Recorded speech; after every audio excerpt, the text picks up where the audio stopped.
Welcome to PEP 144. Coming up, I speak to Felicity Ruby, who you can see on your left. Say hi, Felicity. Hi. I can speak to Felicity about Julian Assange and possibly Tucker Carlson, depending on time, if it allows. But for now, we're going to head back to the Zoom waiting room while you enjoy the next 2 hours of Dr. Dave Gold. See you soon. Let's get Peppy. Welcome to PEP 144. That's Pep or Planet Extra podcast. It's an offshoot of Planet America on the ABC Australia, which you can see on Friday at 8 p.m. on ABC News Channel and Wednesdays at 9:52 or 3 or 4 for the next few weeks, and on iView on Facebook at ABC Planet America and on YouTube at the ABC In-Depth channel. On PEP we cover all the stuff that's too nerdy for TV. We're actually recording today's on the Friday, so you can hold us responsible for not covering anything that happened on Thursday night, even though I only read up to 1 a.m. And we're going to try not to raise the stakes of inconsequential views, just for once, but we'll probably fail.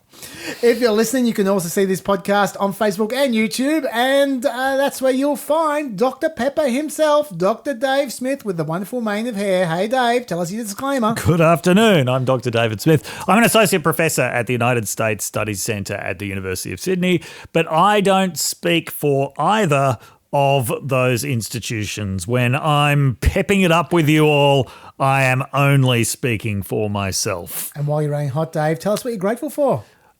There is a line in the book of Isaiah, which is in the Bible, that says, "And a little child shall lead them." I'm very grateful for the little child about whom we know almost nothing, who a bit more than a month ago found a piece of bonded asbestos in a park in the inner western suburbs of Sydney, and with his, or her, I don't know who it was, with their impeccable child logic, brought it home to show mum and dad. As a result of that, it was discovered that there's a massive asbestos problem in parks throughout Sydney, especially near where I live. Now, basically, every park I walk through, every piece of mulch is cordoned off with a sign saying, "Possible asbestos." And it's only because this kid decided to bring a piece home from the park. Otherwise, it would never have been discovered.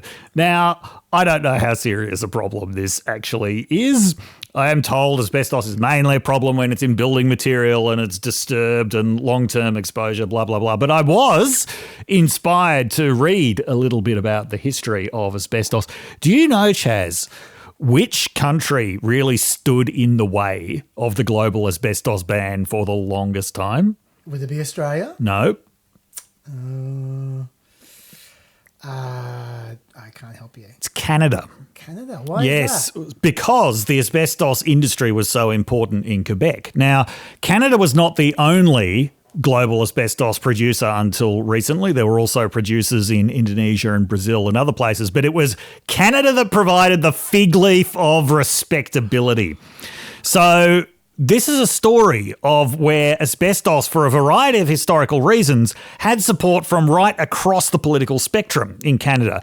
Most importantly, because it was so big in Quebec, and there's always this tension between Quebec and the rest of Canada, no political party wanted to take the risk of standing against this industry that was very important to Quebec. So it's like corn for Iowa. Yeah. Not only was it economically important, it had real cultural importance as well. And one of the reasons why parties of the left supported it was asbestos was very important in Canadian labour history. There was a very important strike in 1949 of asbestos miners in a town in Quebec which was called Asbestos. The town? The town was called Asbestos. Wow. It is no longer called Asbestos. It's got some far more poetic French name that means source of the river or something like that. Anyway, this all began to change in the last decade. And Canada... Decade? Yeah. Canada was hanging on to asbestos. 2018 was when Canada finally banned asbestos. Well, not only were they hanging on to it, they were funding junk science that claimed that this particular kind of asbestos, which was chrysotile, I think that's how it's pronounced, asbestos, was not dangerous, which, to put it mildly, is somewhat outside the scientific consensus. There was a big push basically to change the name of asbestos from asbestos to chrysotile. So the peak body was called the Canadian Chrysotile Association. And people who campaigned against asbestos were branded anti-chrysotile fanatics. in Canadian discourse. And unlike basically any other country, there was no major organised asbestos victims organisation, despite the fact that because of the importance of asbestos mines, there were quite a lot of asbestos victims out there. Yeah. And I know all of this because of this nameless child who decided to dig up a piece of Bondus asbestos and take it home to mum and dad. I feel it's really unfair on Canada how much grief they cop from America because of their extreme masking during the COVID era. I mean, I have some understanding where they come from. They're probably very big fans of masks, well outside the COVID realm. You can see some logic now. They the hard one. Anyway, I can put a link to the article I read where I got all of that information. Sure, why not? From. Okay. If I've got any part of that story wrong, please feel free to correct me about it. But yeah, Canada, definite outlier in the asbestos game. Well, I am grateful for your story, but I'm ungrateful for that unnamed kid who decided to dig up asbestos because I have a dog that needs to walk in the region that you're talking about. Yeah, yeah. And I would prefer to die of fibrositis than to put up with my dog bouncing off the walls, pissing everywhere because we can't go for a walk in the park. So, there's two sides to this. Honestly, Chaz, until there are studies done about the interaction of dog urine with asbestos-riddled mulch, I'd prefer that we don't take our chances. Fair enough. Oh, look, I am regardless, I'm an honourable Canadian until they get that park open. That's all I'll say. Look, I'm a little bit nervous sharing my gratitude with you guys today. Why is that? This is the big one. I want to show you my gratitude. Yeah. By sharing with you the thing that I most cherish in the world. Okay. And that's why I'm nervous. Yep. I'm not talking about sharing my wife with you, by the way, or my kids, or even my whippet. Yeah. But, I love this even more than all of them. Okay. Yep. I know many of you will love it as well, but this is why it's so precious. Yes. The more people who know about this, the more likely it is to go away. Okay. I love it. Oh. So just share this. If you're going to share it with anyone, share it with 19,000 of your closest friends, just like I am. It is. Get out, pull out the pen. I'm not going to write this down in the blurb. Okay. Pull out the pen. Yeah. https://archive.md. Right. That's a website. https://archive.md. Now, what that is an archiving site that you can use to look at any paywalled website in the world. Whoa. Do you see where I'm coming from? Yes. Now, it doesn't always work for portals, just individual web pages. But you paste the address you're looking for into the top field and you hit enter, and then you can read the page. And you can link the page as well. If you happen to take something like 70 pages of notes per week of links, you can keep those links and then use them in the future. I use this a lot. And when this goes away, and I'm sure it's going to go away one day, I am literally going to cry. Literally. In the meantime, I am very grateful. And now you can all be grateful as well. Wow. How about that? That is really something, Chaz. Don't say I don't do anything for you guys. I'm experimenting with the structure of this pod as we go on. And, okay. And I'm going to keep on doing a few correspondences up the top. Okay. An update. Yeah. We'll get into the sure. And updates at the end. Let's corro. We've got some correspondences. First of all, on John Stewart. Hugh writes, John Stewart's monologue was excellent, but contra Chaz, I reckon Sean McAuliffe has a lot of the qualities you admire. Newstopia was generally better in both intelligence and laughs than The Daily Show at its best. I must admit, I don't know, did you have views on Newstopia and Sean McAuliffe? Look, Sean McAuliffe, remember how I said how much of that was John Stewart's writers? Yeah. He's got some good writers. Yeah. Sean McAuliffe also has excellent writers. Yeah. And if you ever watched the one thing that he wrote entirely himself, The Ex-Prime Minister, you will see a bit of a difference in quality. That's fair enough, except for I happen to have some inside information. I'm definitely not giving details on this. Okay, yeah. Because I know a lot of comedy writers. Okay. And I know, I'm not going to tell you who. Okay. I'm not going to be able to guess who. Yeah. I know quite a number of comedy writers in his team. Okay. And I happen to know that Sean McAuliffe doesn't listen to his writers. Oh. So while I think your logic is very sound, and I would have the same logic if I was in your position. Yes. I know that a lot of what you see is Sean McAuliffe. Inside info always beats logic. Yeah, I'm not saying that. I mean, look, he's got some brilliant writers. Yeah. But he's known as being someone who goes his own way a lot. Okay. Yeah. Look, I must admit, I didn't like Mad as Hell nearly as much as I like Newstopia, but I love Newstopia. I'm glad that you mentioned Newstopia. I thought it was really good. In my view, Newstopia was some of the best written comedy in Aussie history that at least I knew of. I really love Newstopia. The best bit of Mad as Hell was the names of the interviewees. That was always good. Yeah, there are people who love that and there are people who hate that.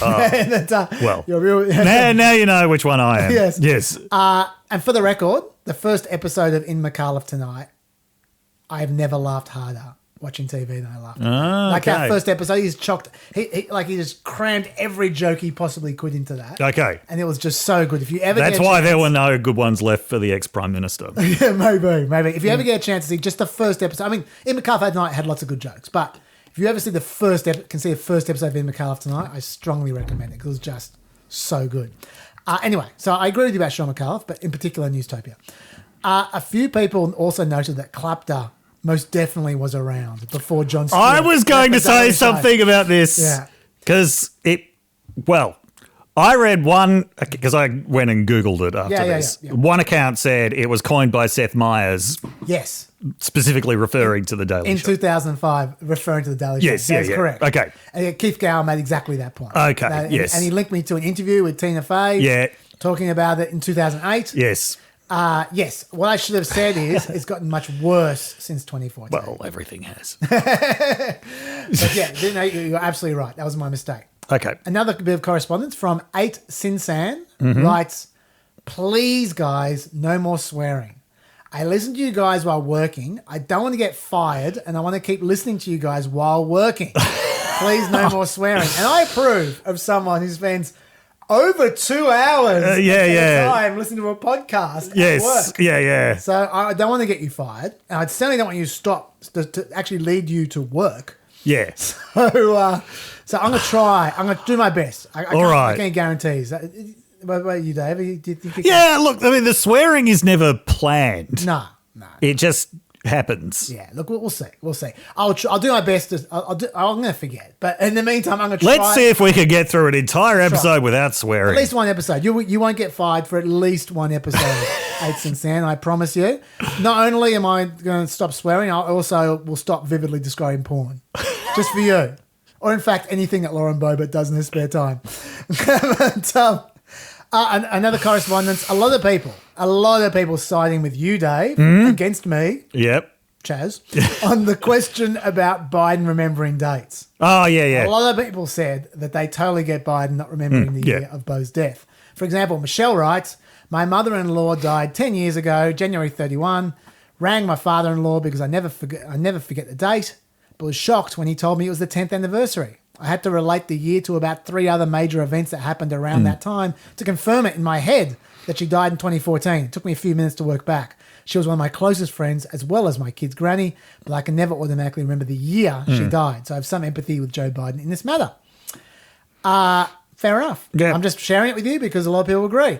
I personally, I should say, find the Beau's death bit less hard to believe than the he can't remember when he was vice president because every 4 years, everyone knows that in America. Yeah. Like it's just like as someone who often remembers dates by remembering, okay, who was the president at that time?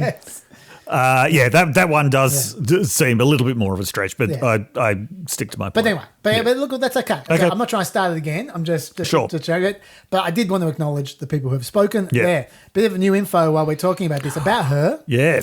An interesting addendum. You might recall how Joe Biden brought up the bit about Beau's death in his press conference. Yes. Which was this. In addition, I know there's some attention paid to some language in the report about my recollection of events. There's even reference that I don't remember when my son died. How in the hell dare he raise that? Frankly, when I was asked the question, I thought to myself, it wasn't any of their damn business. And a lot of people heard that and they said, yeah, look, I sympathise with Biden being put on the spot. Why is he being asked that? He's in a deposition, he's under pressure. It's understandable you wouldn't remember that. Why was he asked that? Ex-Obama Attorney General Eric Holder spoke for a lot of people when he asked, why in the hell are you asking that question? What does it have to do with the retention of classified documents? But this is the new information. According to NBC, he didn't ask the question. According to two people familiar with the interview. Okay, yes. those Who may or may not be Sean McAuliffe's comedy writers. That's right. Yep. Biden raised his son's death himself after being asked about his workflow at his Virginia rental home from 2016 to 2018. Remember, that was the key period. Right. If you recall, the special counsel report was all about whether he knew he had documents in the house after he was vice president. They're asking about that, and he was trying to recall that period by discussing what else was happening in his life. Okay. And it was that point in the interview he appeared confused about when Beau died. Okay. The sources said. So presumably he got the date. Well, apparently he got the date right. Yep. Like Michelle, Yep. May 30. Yes. But he got the year wrong. Right. And what these people are suggesting is that he might have said Beau died in 2017 or 2018. Okay. He actually died in 2015. Okay. So even if you have sympathy for Joe Biden's memory, Yep. let's not ping Robert Hur on this. Sure, That's not his fault. Okay. And also, to be honest, that makes the context more understandable to me. Yes. And the reason for that is what he's foggy about there is not Beau Biden's death. What he's foggy about is when he lived in this Virginia home. Yes. And he's trying to piece together That what is happened true. at that time. That is very true. So I actually think that makes it more understandable that he got a bit mixed up there. Anyway, I am 100% sure we will all be reading the transcript and listening to the tape before the election because they are Yes. definitely going to subpoena them, the Republicans. Yep. But it also does mean that Joe Biden completely misrepresented that part of the conversation in his press conference then. That little how dare he bit. Anyway, How dare he? and for what's worth, in the same article, Yep. those familiar sources, Yes. they said people who know her, familiar with her, say he did not anticipate how his descriptions of the president's memory would resonate across the political landscape. They say he believed that when his report was released, he would likely come under immediate attack from Republicans who would accuse him of going soft on Biden. Right. That's what they said. Now, you might not believe that. You might go, oh, yeah, of course he's saying that. I believe that. Yep. The reason I believe that is having made 25 years of controversial TV at times, I know you absolutely never can guess what people are going to be offended by. Yep. You always think you know, and it always surprises you. Just a bit of a PSA on offence for those who like to get offended. People are very irrational about this. They think what they're offended by is totally natural and logical, and anyone would be offended by Yes, it. yeah. But that's not the case. Everyone has different views. It's very, very hard to predict. It's essentially group think crossed with hindsight. That's what offence is, essentially. When I used to make the Chaser shows, I used to fantasize about getting all the offended people in separate rooms before a show, making them watch the show, making them write down exactly what they thought was good or bad, and then just swapping with everyone so they could all see just how they all had different views. Yeah. And it's bullshit that there's one view on offence. It really used to annoy me. Anyway, if you can't tell me what I did wrong without being told by someone else first, then your opinion's worthless. That's my PSA. And I understand where Robert Hood's coming from. Yeah. So anyway, that's enough of that. Let's talk about actual content. Trump legals. Yes. Engeron. You want to talk about the Engeron case. Yes. So talk. So the fraud penalty that was handed down was 300 and the initial penalty was $335 million US. For those trying to frantically calculate that into Australian dollars, that's around 565 million Australian. But with interest on top of that as well, it comes to 450 million US. Yeah. Now, let's remember going back 1 or 2 weeks, Trump's lawyers said in a deposition at this fraud trial that Trump's liquid assets were more than 400 million, and others had estimated it around 450 million. Bloomberg says 600 million. Bloomberg says 600 million. Okay. Doesn't mean they're right. Yeah. Okay. So taking into account also the $83 million. And 5. So yep. 88 million. For the 88 million for E.G. and Carroll. Once again, all this is bond. He has to put this up. We're talking at a minimum 500 and around $530 million, $540 million. Something like that. So that's and interest is going up by $90,000 a day. Yes. Yes. Yeah. Now, it is possible he won't have to pay that money himself if he can find a company that will actually put up the bond. But they would, even if they're fans of Trump, they would inevitably be charging high interest. They would. I mean, on that. And he's a risk given he can't open the business. He can't Yes. work in the business for the next 3 years. Yes, yeah. Okay. And before we get to the justice of this, let's go over. Yes, this is a very important detail. So, banned from running a business in New York for 3 years. Yeah. Sorry. Before we do more of this, we should actually just remind people why it's so important. The payment thing. Yes, yeah. It's because he can't appeal. Yes. Unless he pays that in a month. Yes. So he needs to pay either the entire sum or get someone else to loan him the money within a month or he cannot appeal. Yes, yeah. That is the law. Yep. Okay, so then go on. Yes. So he's banned from running a business in New York for 3 years. Both of his sons are banned for 2 years. Yep. By the way, they were each fined $4 million as well. Yep. Now, that is, first of all, a step down from what Letitia James wanted, which was a lifetime ban. Which, and by the way, he did cancel. Engeron originally cancelled their business certificates. Yes. Now, this is a very crucial point. Yeah, Engeron reversed an earlier decision he made that would have actually dissolved Trump businesses in New York. Even lawyers who were pushing for very severe penalties for Trump didn't like that, dissolving the Trump companies for a couple of reasons. One was this point that Trump's lawyers kept making about there was no actual business claiming to be an injured party in this, which is true. But the second thing was, I think, a bigger concern about did they really actually want to give the state the power to do that to businesses, to dissolve businesses. So he's walked back on that. Obviously, though, still a pretty bad day for Trump. Yes. Now, let's have a look at the ins and outs of this. Okay. So this point that Trump's lawyers kept making about there was no victim. No one was claiming to have been defrauded. As Trump kept repeating and as some of his defenders have been saying, you actually had Deutsche Bank executives in there testifying that, no, we weren't defrauded and like Trump was a great customer. Let's just think about that for a second. Okay. Letitia James calculated that Deutsche Bank had essentially foregone $171 million in interest because of Trump's fraudulent business practices. Because he was paying lower interest levels. It was highly controversial that Deutsche Bank was even lending money to him in the first place. Deutsche Bank was the last major bank left that would actually lend him money. And they made it clear by the end of 2020 that they wanted to get out of the Trump business. So why are they saying being so nice? If you're Deutsche Bank, if you're the executives who are responsible for that, do you really want to get up and say, yes, our decision to lend Trump money cost us $171 million in interest? No, you're not going to admit that you've done something that stupid. Right.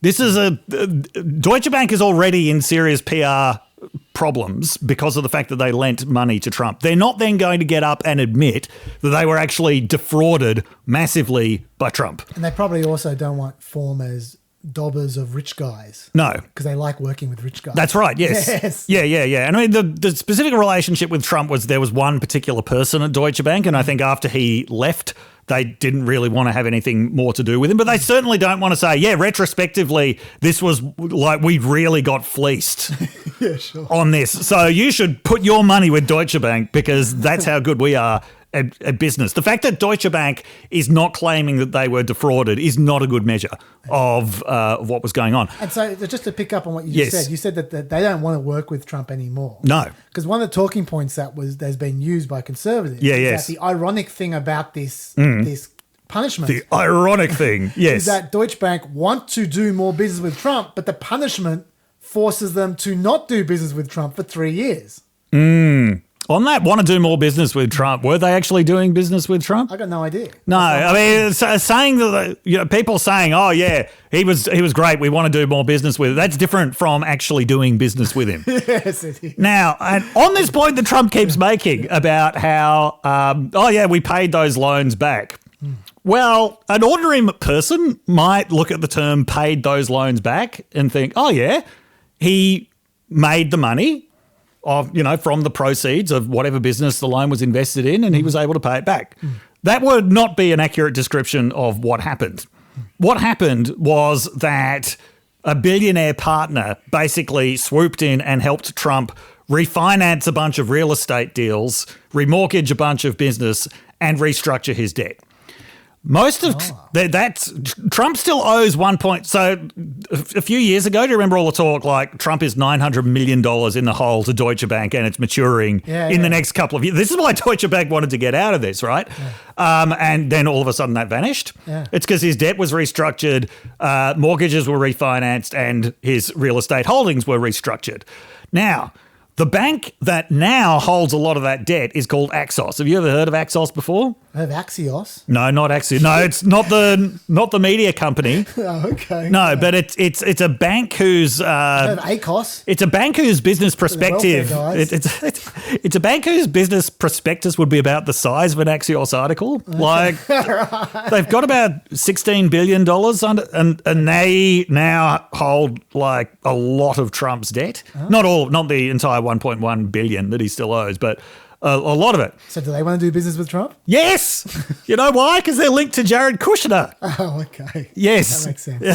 Yeah. So, but Trump didn't, Deutsche Bank got its money back. Yeah. Trump is still basically as in debt as he was before, but it was restructured in a way that, first of all, freed up a lot of cash because he had almost nothing left in 2021. He was down to like his last 90 million or something. These deals, I think he ended up getting about 600 million out of them, and meant most of the loans weren't going to mature until 2028. Yeah.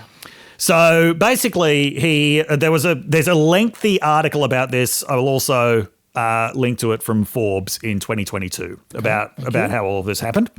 That will be in the blurb if you have a look. Yes. On either the podcast or the videos. Yep. Yeah, so basically he was able to restructure his debt in a way that Deutsche Bank got paid off. But now... and it freed up a lot of cash for him. Now, basically, nearly all of that cash that everyone was talking about, the 450 million or 600 million, which was all a result of restructuring that debt, now that's basically all gone, it's all inaccessible to Trump for a while as a result of this. Right. So. Well, that's really useful information. Yes, it is useful. Yes, it is useful information, which surprisingly you don't hear much from Trump's lawyers. Can I throw another rationalisation to you and see what your response is? Yes, yeah. Everyone does it, Dave. The whole of New York real estate's doing this. This is legalising the real estate industry in New York, and now it's going to drive people out of the New York market because they're scared of going to jail and being sued and all the rest of it. If real estate speculators got driven out of the New York real estate market, do you think New Yorkers would be unhappy about that? Yeah, well, that's a fair point. Do you think the city where someone can run an entire novelty party called The Rent Is Too Damn High is going to be upset about the departure of real estate barons who make their money from inflating real estate values? Yeah. Probably not.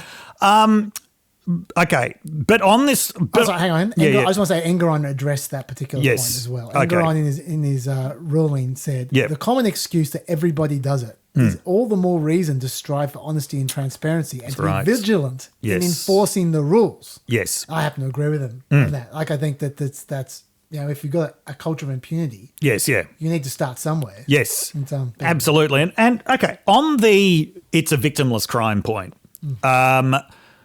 even if we accept Deutsche Bank's, we weren't victims of this, we had a great business relationship with Trump.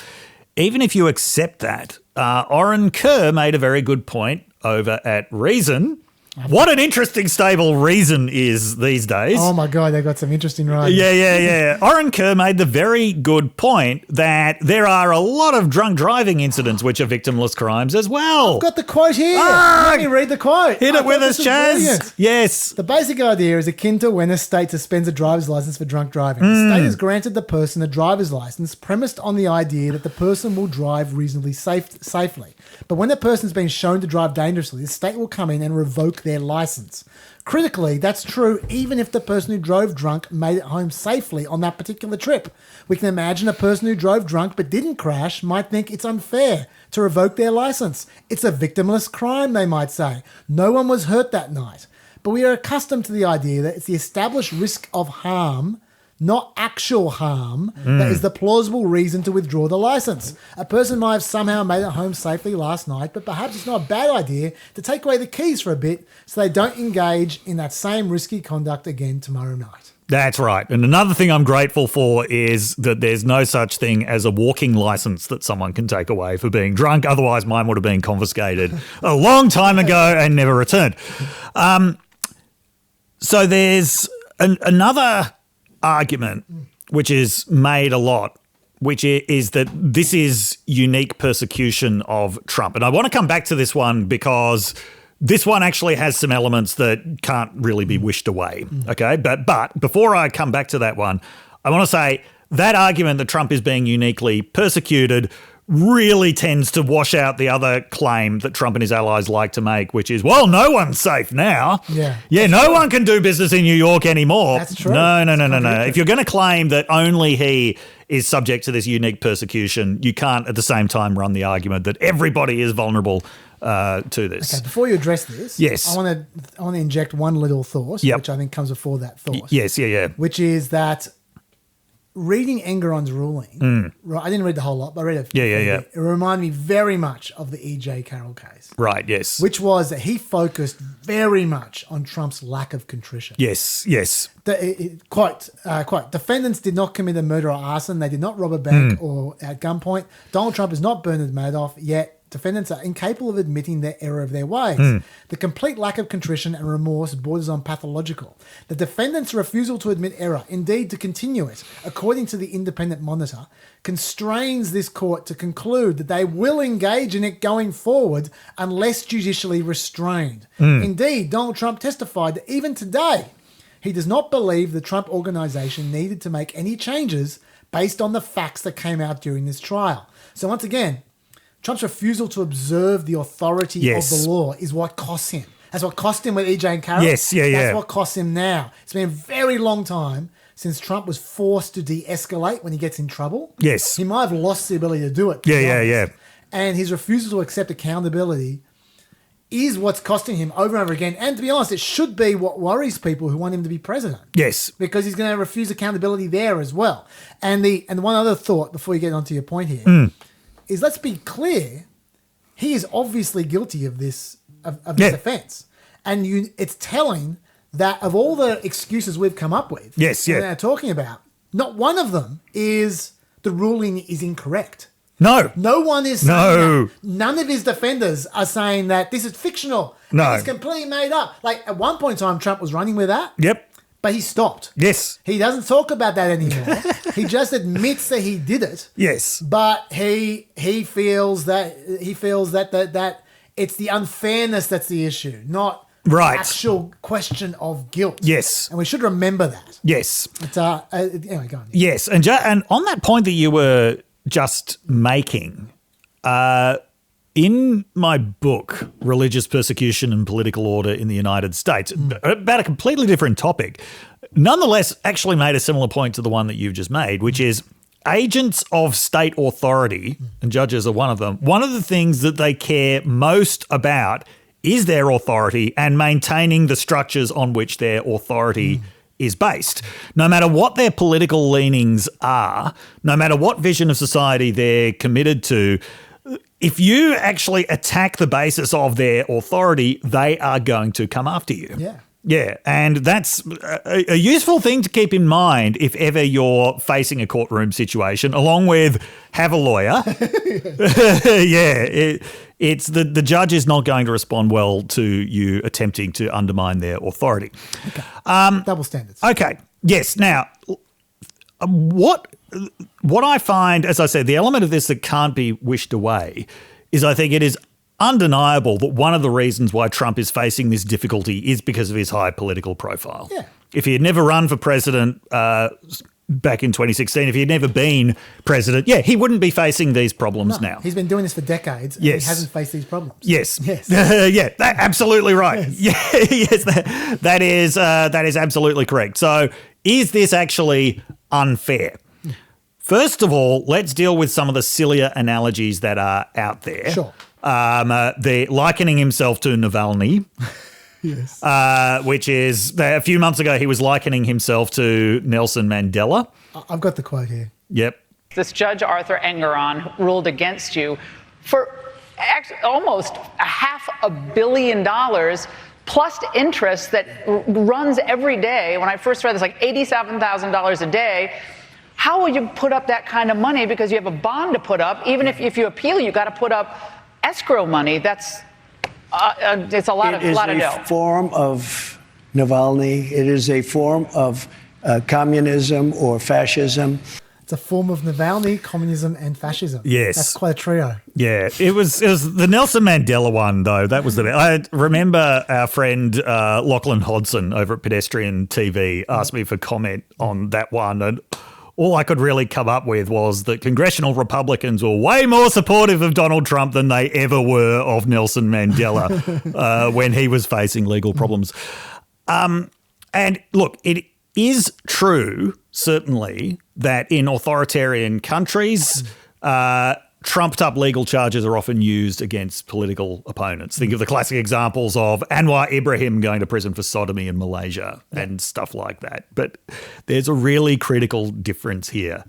Trump's done stuff. Yes. Trump's actually done illegal, in some cases criminal stuff that he is getting prosecuted for entirely according to due process of the law. As much as he calls judges and prosecutors corrupt, there is no evidence whatsoever of corruption among these judges and prosecutors. If you're going to single them out for something that they've done wrong, the question would be, okay, there are potentially a lot of frauds, a lot of white-collar criminals, a lot of people who've done similar things that they could go after. Why are they going after him? And yes, I think it's true. His political profile has a lot to do with that. That doesn't mean that going after him is unjustified. In fact, you could argue it's more justified because of the fact that this is someone who is potentially about to get back into an extremely powerful position, which he would then use to give himself even greater impunity. It is important because of the fact that the rule of law does need to apply to everyone, and it sends a very important message if you can apply it to someone who is very powerful. It is very important because he's got such a long history of impunity, and this should have happened to him, as you said, years and years ago, but the difference was that back then he was able to leverage really small-time political contacts, whether that was in the New Jersey Gaming Commission or whether it was people like Pam Bondi, the then Attorney General of Florida, to make this stuff go away. Can I have something in here, which is I have sympathy for the double standard argument. Yes, yeah. But that sympathy does not extend to everyone. No. Engeron is not practicing double standard. No. Engeron is just being a judge. Yes. Listening to a case and responding appropriately to that case. He shouldn't be letting Trump off. Absolutely. When he's got him cold committing a crime. Yeah. Right? The person who's exhibited double standard here is Letitia James. Yes, yeah. And you go, okay, if we're worried about financial crime in New York, then who else are you prosecuting other than Trump? Yeah. She should be prosecuting other people. And that's not Engeron's fault. That's her fault. And I'm happy to testify that she may well be a political hack. All right? That's fine. That doesn't mean that Trump's unlucky. Yeah. Or it's unfair and unjust. Yeah. What that means is you should replace her with an attorney general who will enforce the law for everyone. Absolutely. Yeah. And that's this the solution. Other people should go to jail. Yeah. Not that Trump should get off. Absolutely. This is the majority on view on this would be, if the problem is that there are all these people committing crimes and only Trump is getting done for them, the solution is not that Trump gets off as well. The solution is that everybody gets done for them. Yeah. People are, ever since long before the global financial crisis, people are absolutely livid about the fact that no one went to jail over the global financial crisis. White collar crime is basically the most notoriously unpunished thing in America. And when it is punished, the disparity between the punishments that are handed out there and those that are handed out to people who commit minor drug offences but fall afoul of things like 3 strikes and you're out, mandatory sentencing, Yeah. Let's follow that analogy through, because Yes. that was a great analogy. The GFC. Yes, yeah. Let's say one person, like the person who Matt Taibbi got a hold of or whatever. Yes, yeah. One person ended up going to jail for 30 years. Yes, yeah, for yeah, some yeah. offence, and they got up and they said, "This is so unfair that you Yeah, are yeah. sending me to jail for 30 years Yes. and everyone else got off." Yeah, yeah, yeah. This is totally how would people react? Yeah. It'll be the world's smallest violin for Yes. that person. They would get mocked. Absolutely. They would become an instant icon for being a dickhead. Yes, yeah, yeah. And yet a third of America is willing to accept Trump using exactly that argument. Yeah. Yeah. Yeah. So, like, yes, I can accept the idea that there's a double standard. I can certainly accept the idea this wouldn't be happening to Trump if he didn't have this political profile. That's not a reason why it shouldn't happen to Trump. If anything, that's a reason why it should happen to him. Yeah, I just want to add one random thing. It actually is kind of relevant to back when we were talking about his liquid assets. Yes, yeah. There is a question about, is this going to ruin him potentially? And a number of people have asked me, well, that number is 2. It's not that many, but still. Oh, by the way. It's a number, Chaz. 2 is a number. About, there was a story last week about Truth Social coming into a lot of money because of a merger. Oh. Yeah. And Was this a SPAC? Yeah. Yeah. And the deal might make his holdings at Truth Social worth potentially $3.8 billion. And there was a question. I thought the SEC was cracking down on SPACs. Well, not this one, apparently. Okay. So it seems there aren't double standards for Trump there, or maybe they're a double standard the other way. But anyway, I just wanted to say he can't sell any shares for that. If that goes through, he can't sell any shares for that for at least 6 months. And it's a bit complicated because the only thing that gives Truth Social any value whatsoever is Trump's input. Totally. So if he tried to get out by selling shares, by selling his holdings, he would immediately make them worthless. So it's a little bit illusory. Okay. But I'm sure he could get some money out of that. Yeah. But it's it's a little bit illusory that either way, look, he can just sell a property. Yeah. Like, my heart does not bleed for him. That's the other point I want to make. Even if you think there's a double standard with Letitia James, and I don't like the way Letitia James has been speaking. Like, I think she's been a bit hackish. Not just I'm just not talking about double standards here. I'm talking about like the way when someone asked her about whether what Trump would do if he didn't have the liquid assets. Yeah, She yeah. replied by saying, "I look at 40 Wall Street each and every day." Like, just being a real prick, like that. Yeah, well, when she had this clearly very well rehearsed line, like he may have written the art of the deal, but what he was really about was the art of the steal. Yeah, look, I get she's a politician as well. Yeah, yeah. I don't think she helps. Her job is to protect the reputation of the law. Yes. Right now. Yeah. And I don't think she's doing a great job of that. But having said that, Yes. I find it really hard to feel sympathetic for Trump because he spent his entire legal life bullying people with the legal system. Yes, absolutely. Like one could argue he built his entire empire on Yes. the back of shortchanging Absolutely, contractors. yes, yeah. And every time they try to get their money Yes. back, he just says, "Sue me." Yeah. Knowing that they can't afford to take him on. Absolutely. He will outlast them. He will bankrupt them. Yes. And so they just have to swallow it. Yep. He's bankrupted so many people Yes. in his time. He's been involved with 3,500 lawsuits Yes. in over 3 decades, stiffing people. Yes. Okay, he's had 24 violations of the Fair Labor Standards Act for failing to pay overtime on minimum wages. Yes. He screwed over a bunch of immigrants who couldn't do anything about it. Yep. He's been a leech for decades, sponging off working people. Yes. And using the law as his sword. Yes, yeah. In particular. So for me, you live by the sword, you die by the sword. That's champ. right. By the way, the definitive book about that is David K. Johnston's The Making of Donald Trump, which came out in 2016, and which is all based on public records, on court records, and it just details all of this in gruesome detail. I bet it does. Is it going to be in the book list? Yeah, it might already be in the book list, but if it's not, yeah. Okay, all right. Do you have anything else to say about this? No. Do you have anything else to say about his shoes? Ah, well. Because that's kind of related. Yes.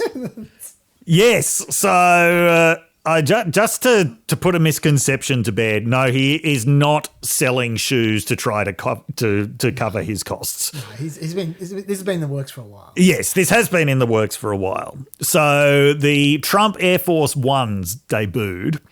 They're not made by any Trump organization company. They're made by another company which has a licensing arrangement. But I think their address is in Mar-a-Lago or right next to Mar-a-Lago or something. I don't know. I don't want to write to them. There's something dodgy going on. And he debuted these shoes at SneakerCon. So you may have seen these shoes and you may have been struggling to think, what do these remind me of? Well, okay. I asked a genuine sneaker expert, my friend Gareth, about this. And he directed us to exactly what these remind you of. Thank you so much, Gareth. For those who watched Play America on Wednesday, you know exactly what we're talking about. This came from Gareth. And for those who didn't watch Play America, this is what you missed. What a sensation, you're flying up high now. Sweet inspiration, going to the sky now. Couldn't believe I was dreaming. Couldn't believe it was true.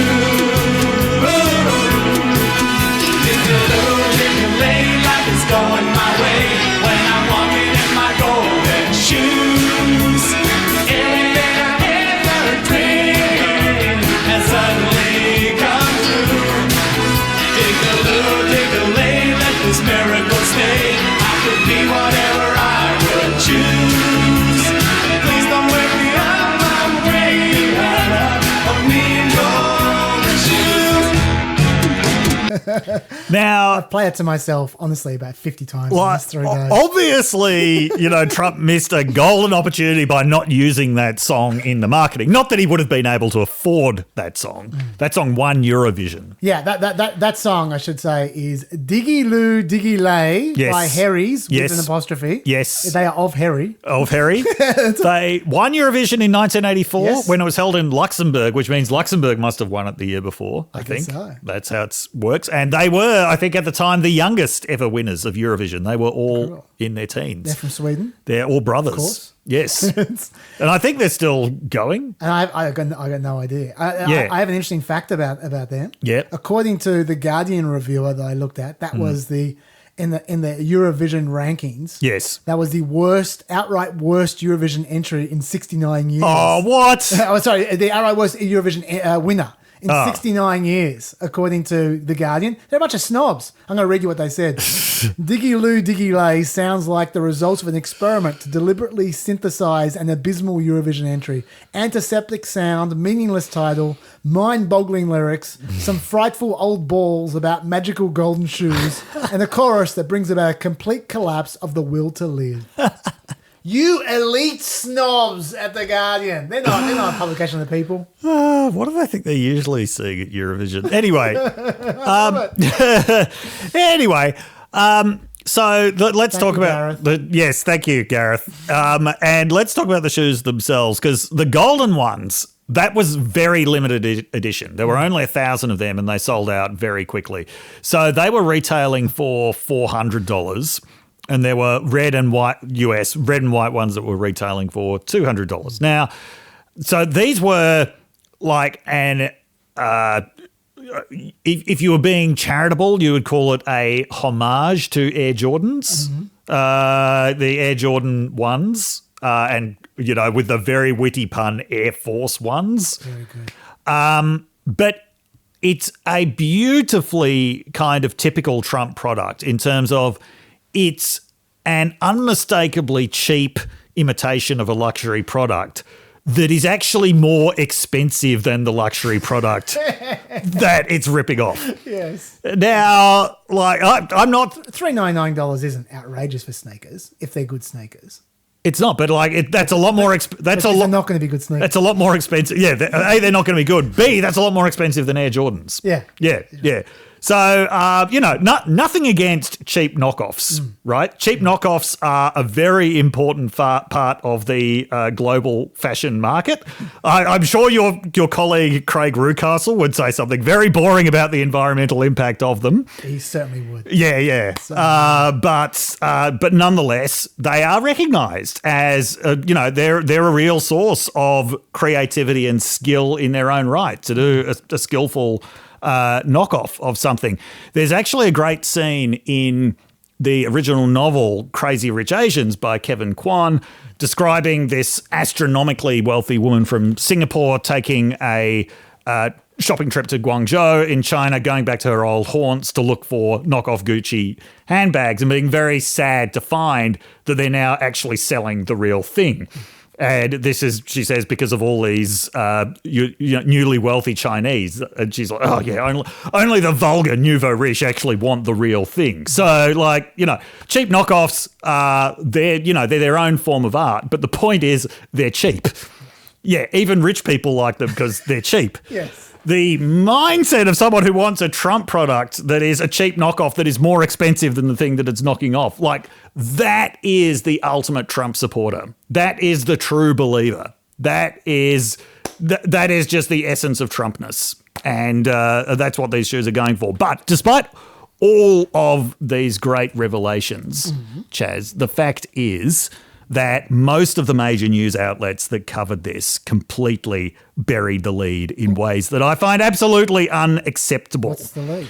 The real story here was the former president, this is from the Washington Post, but a shamefully long way down in the story. The former president is also selling a new fragrance on the site, Victory, which the site promises to ship out by June. The cologne is described as the signature scent of strength and success, designed for the decisive and the bold. I did not know you were going to read that. Yep. But I have something that's perfect for that. You do? Perfect. Okay, hit us with it. It's very unfortunate that Trump is releasing a cologne with that as the blurb. Yep. Given the scuttlebutt about Trump for the last few months. I don't know if you've heard this. No. This is from Adam Kinzinger. Okay. On the Midas Touch podcast about 2 months ago. Yep. This is what he had to say about the exact smell of success that you're referring to there. Okay. Let's just start with your post. The odor, the stench, the stink. How bad is it? What do you know about that? Yeah, I mean, it's not good. I mean, think about the best way to describe it. I've tried to take armpits, ketchup, like a butt, and kind of put it in a blender, and makeup, and put that all in a blender, and and you bottle that as a cologne. That's kind of that. But it's amazing. I've been amazed that, everybody's just kind of learning about this now. Has anyone smelt this cologne, Dave? I wonder if that's the actual recipe. Look, okay. We can get an idea of what the shoes are like because we can see them. Yeah. It would be deeply unfair of us and unethical to do a review of this cologne without being able to smell it. Which do you want to smell it? No, I don't. No, I don't. But I am going to make an educated guess. It's not going to be the most subtle cologne. Probably not. That's what I'm guessing about this. We also know from another source, it comes in a gold bottle with a golden stopper with his head on it. Yeah. Yes. Yeah.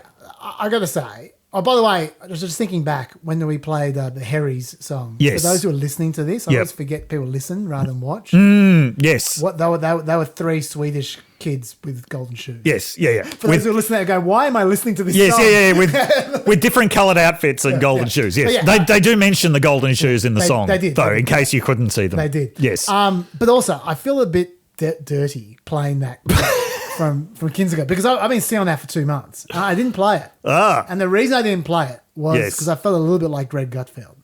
Now, I don't know if you've ever watched much Greg Gutfeld. I have never watched any Greg Gutfeld. Essentially, people say that he doesn't do jokes. He does do jokes. But he thinks that jokes are abuse. Well, abuse are jokes. He thinks they're just abuse. You look at someone like, say, Jimmy Kimmel, for instance. So I'm not a big fan of his political stuff. But But he does abuse, but in the form of jokes. So, for instance, he will call Trump something different every single day. Right. He has a writing team that are really into wordplay. And so literally he's come up with hundreds, if not thousands of nicknames for Donald Trump based on wordplay, right? So we're talking like, like he'll refer to him as Mar-a-Lago or Tanny Soprano Oh, God. or No more. No more. you get the idea, Yeah, right? yeah, But yeah. they're jokes, Yes, right? yeah. Whereas what Gutfeld does is he refers to, do you know what his nickname is for Biden? No. President Poopy Pants, quite literally. And he refers to Kathy Hochul as Governor Botox. He just thinks being abusive is a joke, right? And I feel like when I'm just sitting there playing Kinziger talking about how he smells of butt, I'm feeling really Greg Gutfeld, I have to say. But it's so relevant. I mean, God, Yeah. it's on the smell of the cologne. It's a smell of victory, success or whatever. It also reminds me of the famous line from Apocalypse Now. I love the smell of napalm in the morning. Smell of victory. That might be like napalm. Anyway, Yes. let's get into last week's controversy, a bit behind, but it does lead into the other Russia stuff, which is Yes. Trump NATO. Yep. Okay, so Trump shows mouth off at the rally as per usual, went a bit like this. I did the same thing with NATO. I got them to pay up. NATO was busted until I came along. I said, everybody's going to pay. They said, well, if we don't pay, are you still going to protect us? I said, absolutely not. They couldn't believe the answer.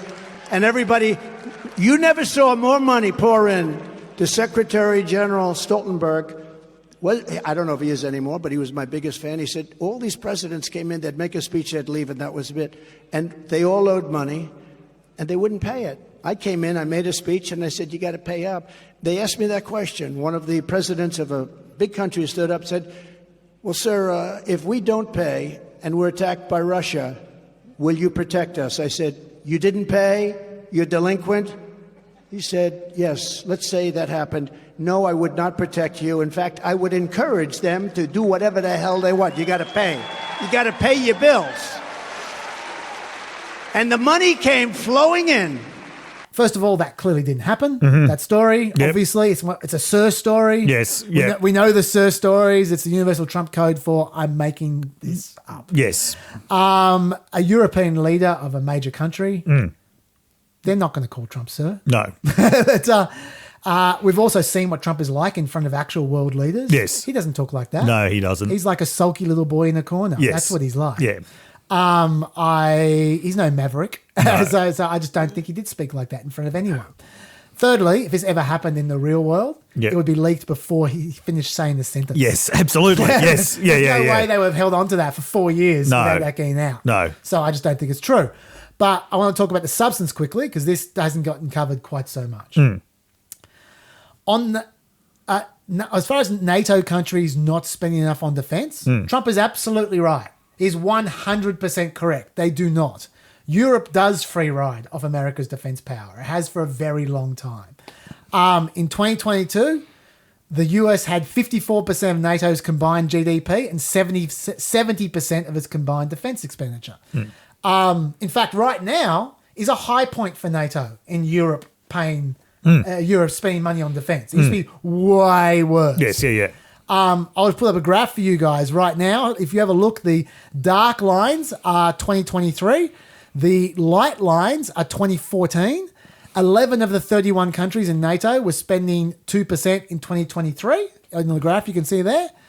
Only three were spending 2% in 2014. Okay?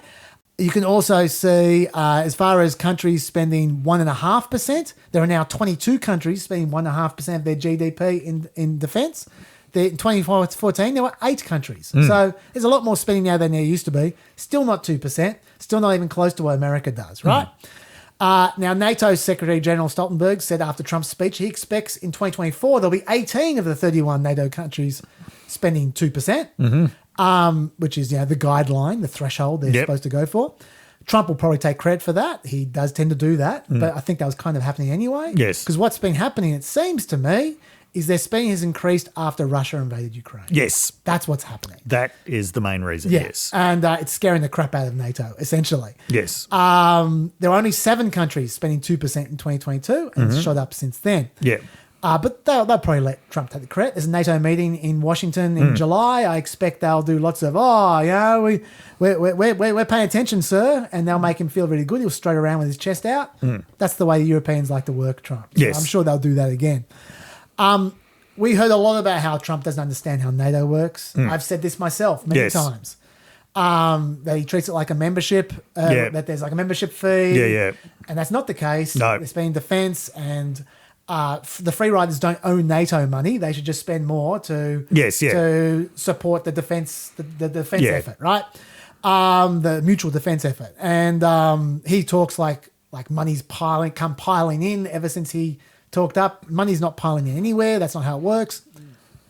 Except it does work like that a little bit. This is what you don't hear so much. There is direct funding of NATO, but not the 2%. It's a different part. There's a direct fee component to NATO that no one talks about. Trump did change that. He actually did. The direct operational funding of NATO, which is about $3.5 billion a year. Before 2019, the US paid 22% of that fund. Germany paid 14%, and then the other countries spent a lot less. Trump changed that in 2019 to 16% each for US and Germany, and 11% for UK, and then the rest. So he saved America about $200 million a year. I mean, I wouldn't boast about it quite as much as he does, but that's what he did. He did. I'll give him credit for that. The fact he did that suggests to me that he knows that all the 2% talk is bullshit. Yep. And he's not stupid. At least in that case, he's acting stupid. That's what I think, because since he actually did alter the actual membership fee amount of it, he should realise that. Either way, that's not actually the main problem. There's nothing that doesn't get talked about. He's fixated on the wrong thing. The 2% target is not the issue. If no one cares if Montenegro spends 2% on defence, it will make no difference to anyone, right? A lot of these countries are insignificantly small. Yes. Even the big countries don't necessarily matter. It depends how you spend that money. Absolutely. Because Germany, they've got the biggest GDP out of any of these countries. Yes. Other than America, pretty consistently spending 1.5% or a little less. Yep. You might have read somewhere a few years back that their defense capabilities are so bad that their army at times runs drills holding brooms instead of rifles. Quite literally. That's how poorly equipped they are. It's the cleanest army in Europe. Yes. Their army is pathetic, right? And if they spent 0.5% more of their GDP, I doubt it would make much difference. The Netherlands. Because what everybody wants is a really remilitarized Germany. I know, Let's make Germany a big military power again. There is that. The Netherlands spends 1.7% of their GDP. They recently tried to eliminate their entire tank force to save money. Okay, so that is how these countries roll. Why are they so useless with military? It's what Trump doesn't tell you, and no one tells you, is that the 2% target is a complete dodge. What they count as military spending can be almost anything. I can't believe they can't get to 2%, because if you could possibly categorize something as loosely related to the military, you can call it defense spending. Yes, yeah. Right? Equipment for search and rescue operations, defense spending. Yes. Radar systems for satellites and phones and airports, defense spending. Pensions for ex-soldiers. Yes. Defense spending. Yeah. Right? It's police forces which could potentially be trained in military tactics or equipped like a military force, so like a national police force. Defense spending. That's how Germany almost gets to 2% while giving their soldiers brooms to train with, because they're spending on pensions and things like that, right?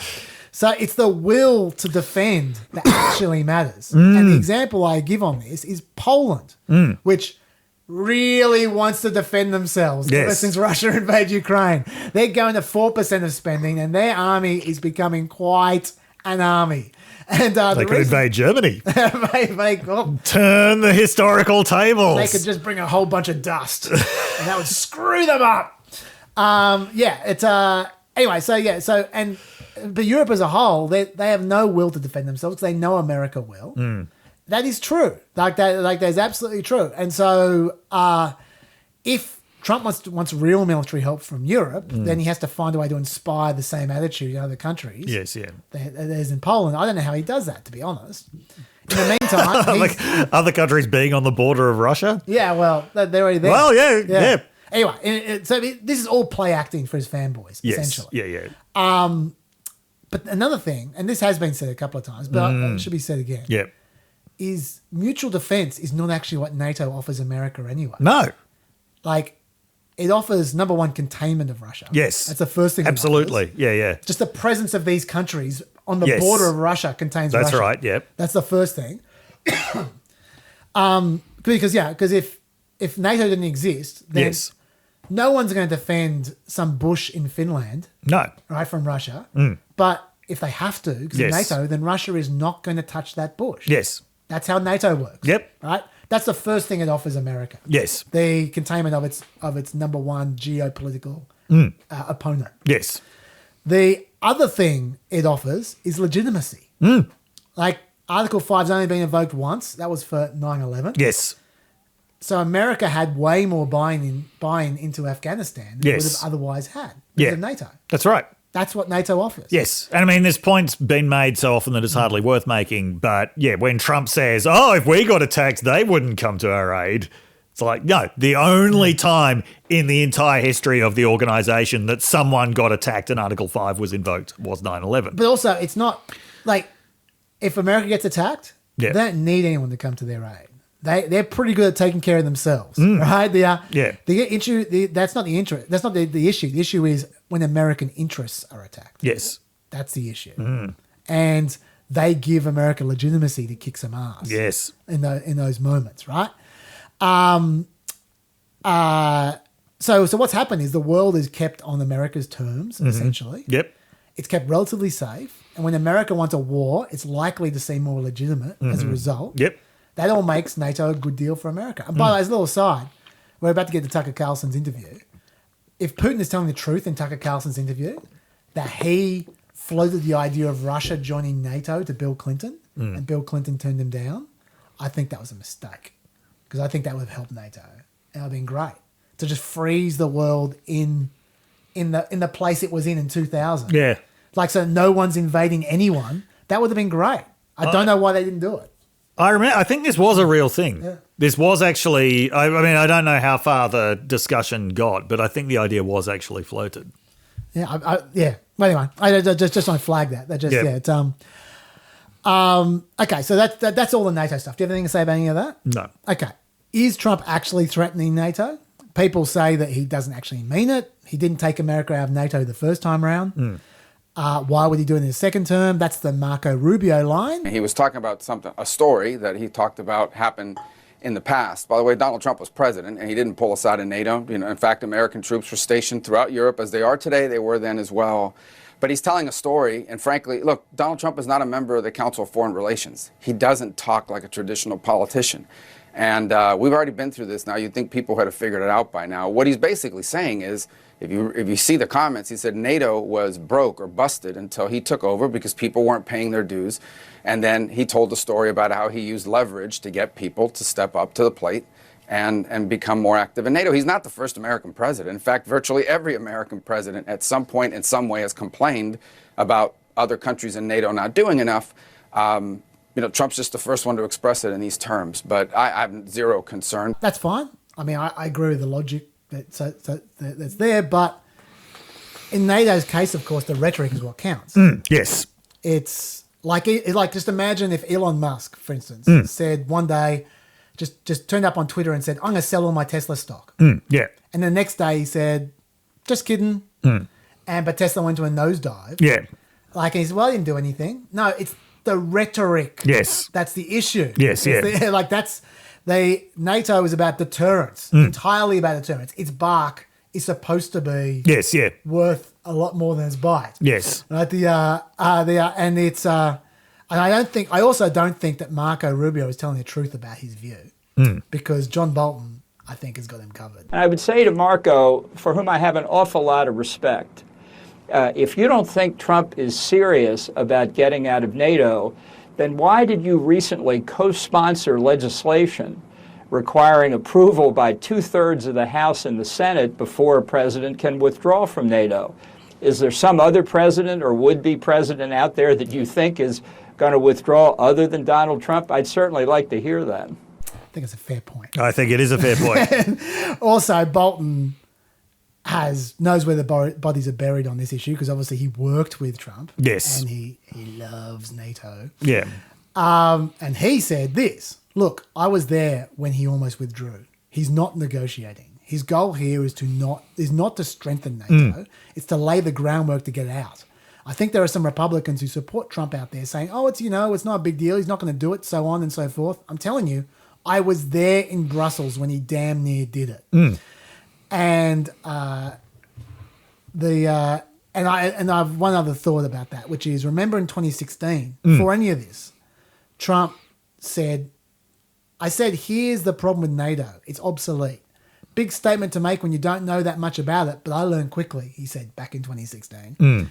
One thing we know about Trump is when he thinks he knows something, he never changes his mind. Yes. He's still pushing the same stupid shit about tariffs that he pushed 40 years ago. Yes, yeah. Like he just never changes his mind. this comes back to his famous 1987 open letter that was in the New York Times, Washington Post and Boston Globe, where he was complaining about the United States spending money on things like guarding oil shipments from Saudi Arabia to Japan that were of no benefit to the United States.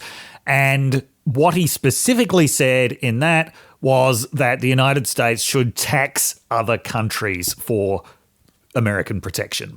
Yeah, that he said, let's use these war machines to make money that we can then use to solve American problems at home. So it wouldn't surprise me if he does have some idea of, withdrawing from NATO and reconstituting it as, a strictly fee-based or subscriber-based kind of organisation that he can then brag about all of these countries paying the United States directly for military protection. That is his, that's his vision. Which is what he wants more than anything. Yes, What he wants is to show that he's not going to get pushed around. Yeah. He always makes a great deal. This is why I've never bought into the idea that he's isolationist. He's not He doesn't want American withdrawal from the world. He wants this renegotiation of everything on cash terms, which is, so that he can, say, I'm collecting all of this money from these allies, which is what he's wanted to do for, a very long time. That's what he wants. Whether he's able to do that, I've got no idea. But that is, I think you're probably right. What I was going to say was I suspect he probably won't withdraw from NATO just because it's just so unpopular. Yeah. I mean, Biden is running, essentially there's two topics he's running ads on. Yes, abortion and NATO. Yes, He's one of Biden's NATO ads. For 75 years, NATO has been the most important military alliance in the world. It's been the cornerstone of America's security. It's how we won the Cold War and defeated the Soviet Union. And the only time NATO has invoked the sacred commitment of Article 5 was to stand with America after 9/11. Every president since Truman has been a rock-solid supporter of NATO, except for Donald Trump. Trump wants to walk away from NATO. He's even given Putin and Russia the green light to attack America's allies. I would encourage them to do whatever the hell they want. No president has ever said anything like it. It's shameful. It's weak. It's dangerous. It's un-American. Joe Biden understands the commitment we have made to NATO is good for America and the world, and he will honor it. Deep voice, patriotic music, you know the drill. We're going to be saying that 50,000 times on the way to the election. Yeah. So Biden wouldn't be doing that unless he knows it's popular. Yes, yeah. And Trump would know that as well. Yeah. So I suspect he doesn't want to withdraw, but you may be right. That the game is to extract extra value. Yes. And then so he can boast about the fact he extracted that value. Yes, yeah. It's an ego thing. And I just something I just want to mention because I just always feel this doesn't get talked about enough. There's a reason why the America First slogan made no sense to anyone outside of the US. Almost no one outside of the US thinks that the US has done anything other than American first foreign policy for the last 150 years, right? You can never say, oh, yeah, this was just a sheer act of altruism from the United States. Even when the US was spending a lot of money on the defense of other countries and was trading asymmetrically with other countries, you always knew it was part of a long-term picture of maintaining the world in a certain way that was very profitable to the United States. Now, you could certainly argue that that particular model of global capitalism was bringing diminishing returns to the US, and that's what they were actually getting upset about. It just wasn't as profitable as it had been to run the world in that way. But it's never as if there was any kind of altruistic intention that we're going to do anything other than put the United States first. Yeah. Do you have anything else to say about this? No. Why don't you start talking about the Alabama IVF ruling? Okay. So this was an important and pretty shocking ruling that got handed down from the Supreme Court of Alabama this week. The justice who wrote the opinion was Tom Parker, who was one of the major architects of Dobbs. So this was... And one of the major architects of Elvis. Yes, yeah. Yeah. Sorry, I only just got that. Okay. Okay, yes. That's Tom Hanks, for those who don't know. Yeah. Okay, so, yeah, major architect of Dobbs, that was the Alabama's challenge to the Supreme Court that ended Roe versus Wade. So the actual details of this case are pretty bizarre. A random patient somehow wandered through an unlocked door in an IVF clinic and picked up a tray of embryos and dropped them, resulting in the destruction of the embryos. Why would you pick up a tray of embryos? I don't know. I don't know. Anyway, so three families who had embryos in this ill-fated tray sued the IVF clinic for wrongful death. So it's a very weird case that was then used by the Alabama court to have very significant consequences.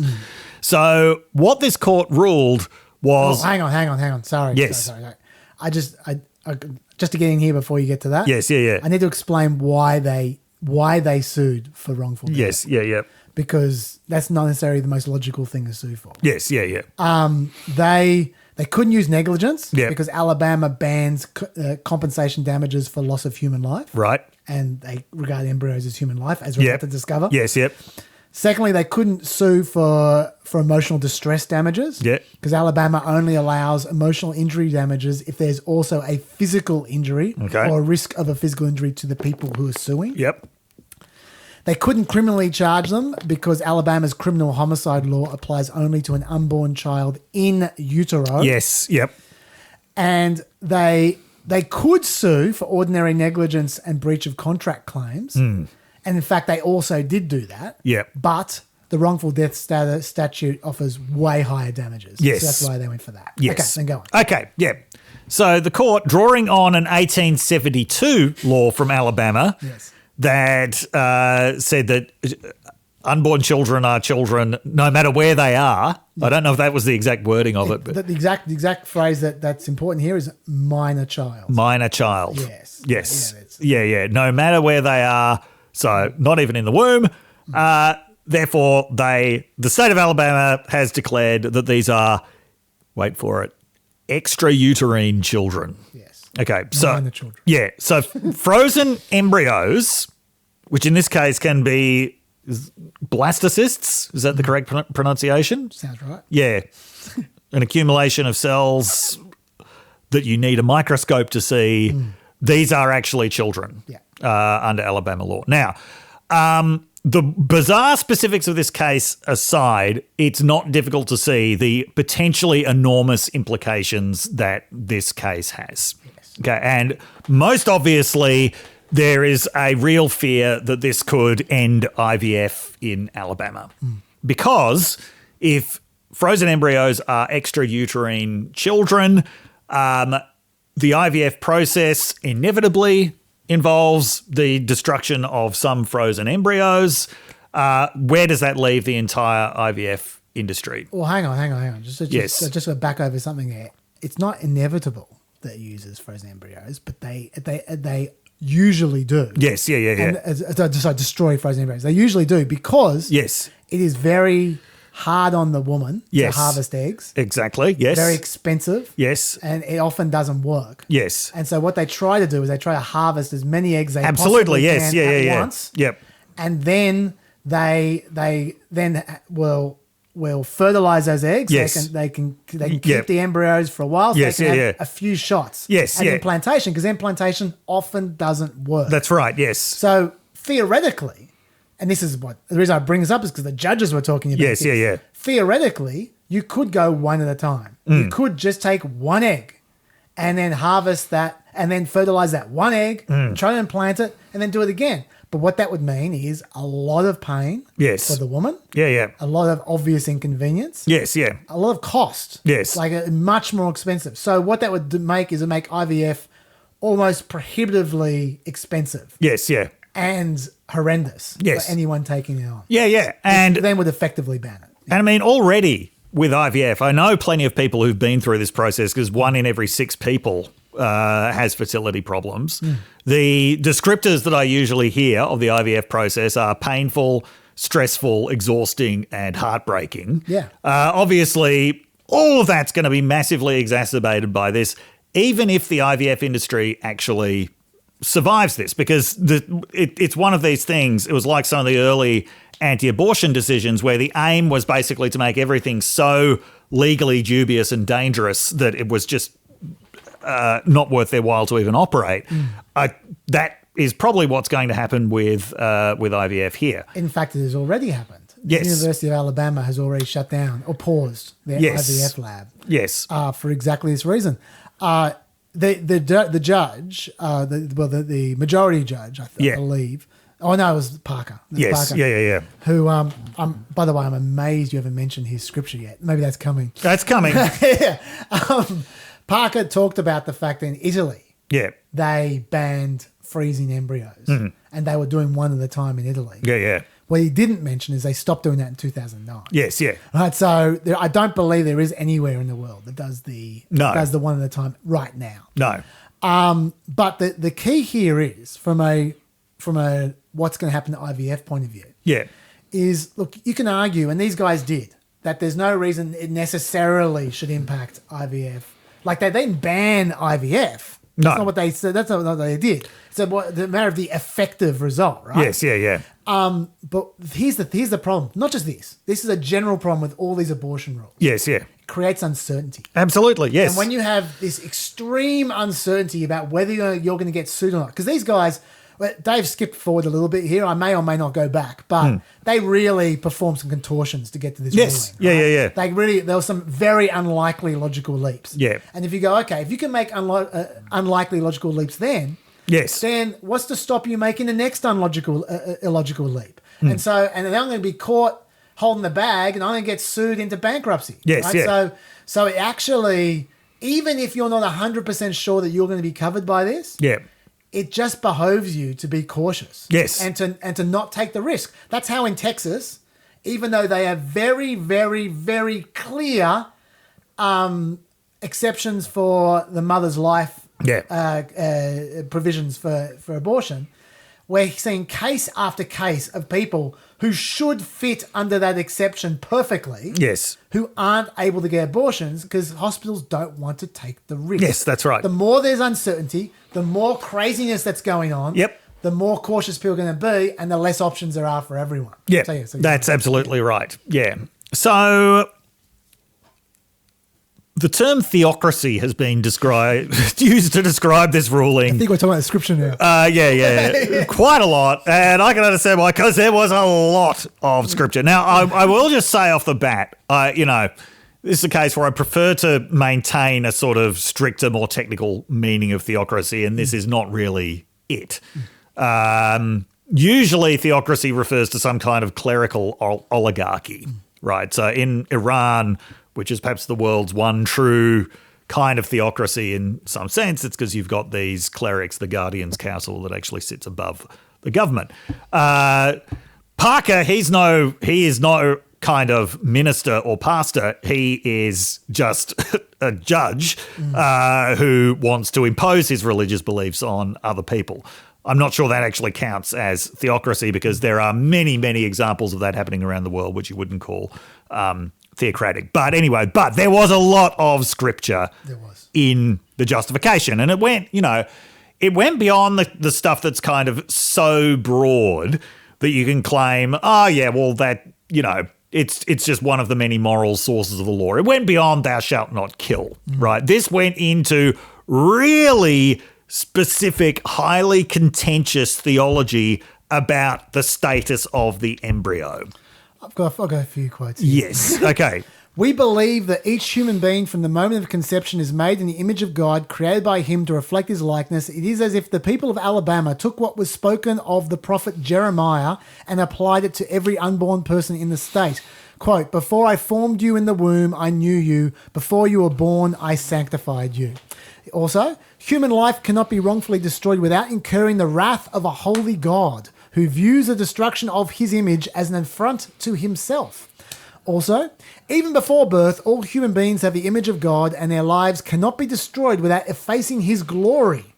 So there are a few examples. You know who's utterly and callously indifferent to the destruction of embryonic life? Who's that? God. Oh, the aforementioned lack of implantation. Yes. According to one estimate that I've read, 75% of fertilized embryos never make it. Yeah. Right? 60% or 65% of fertilized embryos disintegrate before anybody is even aware of it. Another 10% of pregnancies result in miscarriage, which people are aware of. When you look at the fact that IVF, frequently follows this procedure of you get a lot of embryos in order that, one of them is going to make it, that's actually a reasonable approximation of what is happening in nature itself. If those numbers are correct, that would basically mean for every fertilized embryo that makes it to becoming a child, 3 do not. Now, obviously, there is a difference between, an intentional human act that results in something and the sort of natural process of fertilized embryos not making it, which are due to genetic factors, which I can't explain on this podcast, and I wouldn't be able to explain any other context either. But the point is that these very, very small fertilized embryos, which is what you get in IVF, not making it, that is normal. That is actually the norm. And obviously I don't hold the same theology as Tom Parker. No. But there are a lot of theological arguments that I find compelling, and this is not one that I find particularly compelling, I've got to say. There's also, I think, a very common sense argument that a lot of people, including a lot of conservatives, are going to think of, which is there are a lot of children, there are a lot of people who only exist because of IVF. Right? Yep. IVF is a technology that gives rise to human life. That increases the number of human lives that there are out there, even if it does cost some frozen embryos along the way. They're actually prioritizing the embryo over the fully formed human life here. Now, I certainly don't buy into the kind of techno-utopian utilitarianism of all that matters is that we increase human consciousness as much as possible until it expands across the entire universe. But I do believe, priority has to go to actual human lives in this. IVF makes human life possible for a lot of people, makes it possible for a lot of parents to have actual children who then grow up to become adults. I think that has to be prioritized over the frozen embryos. And Chaz, I suspect I'm not in the minority here. I suspect I'm not even in I wouldn't be in a minority of Christians here.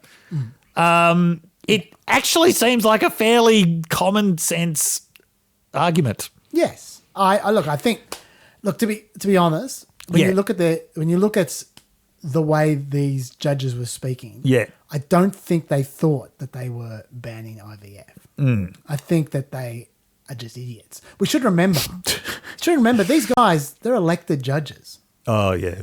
Like, this is what happens when you elect judges. Okay? Like, it's not like they spent X years in legal training, working their way up. They're just elected judges. They're just dudes, right? These guys are just dudes. Colonel Tom Parker, he's just moved from hyping the king to hyping the king of kings.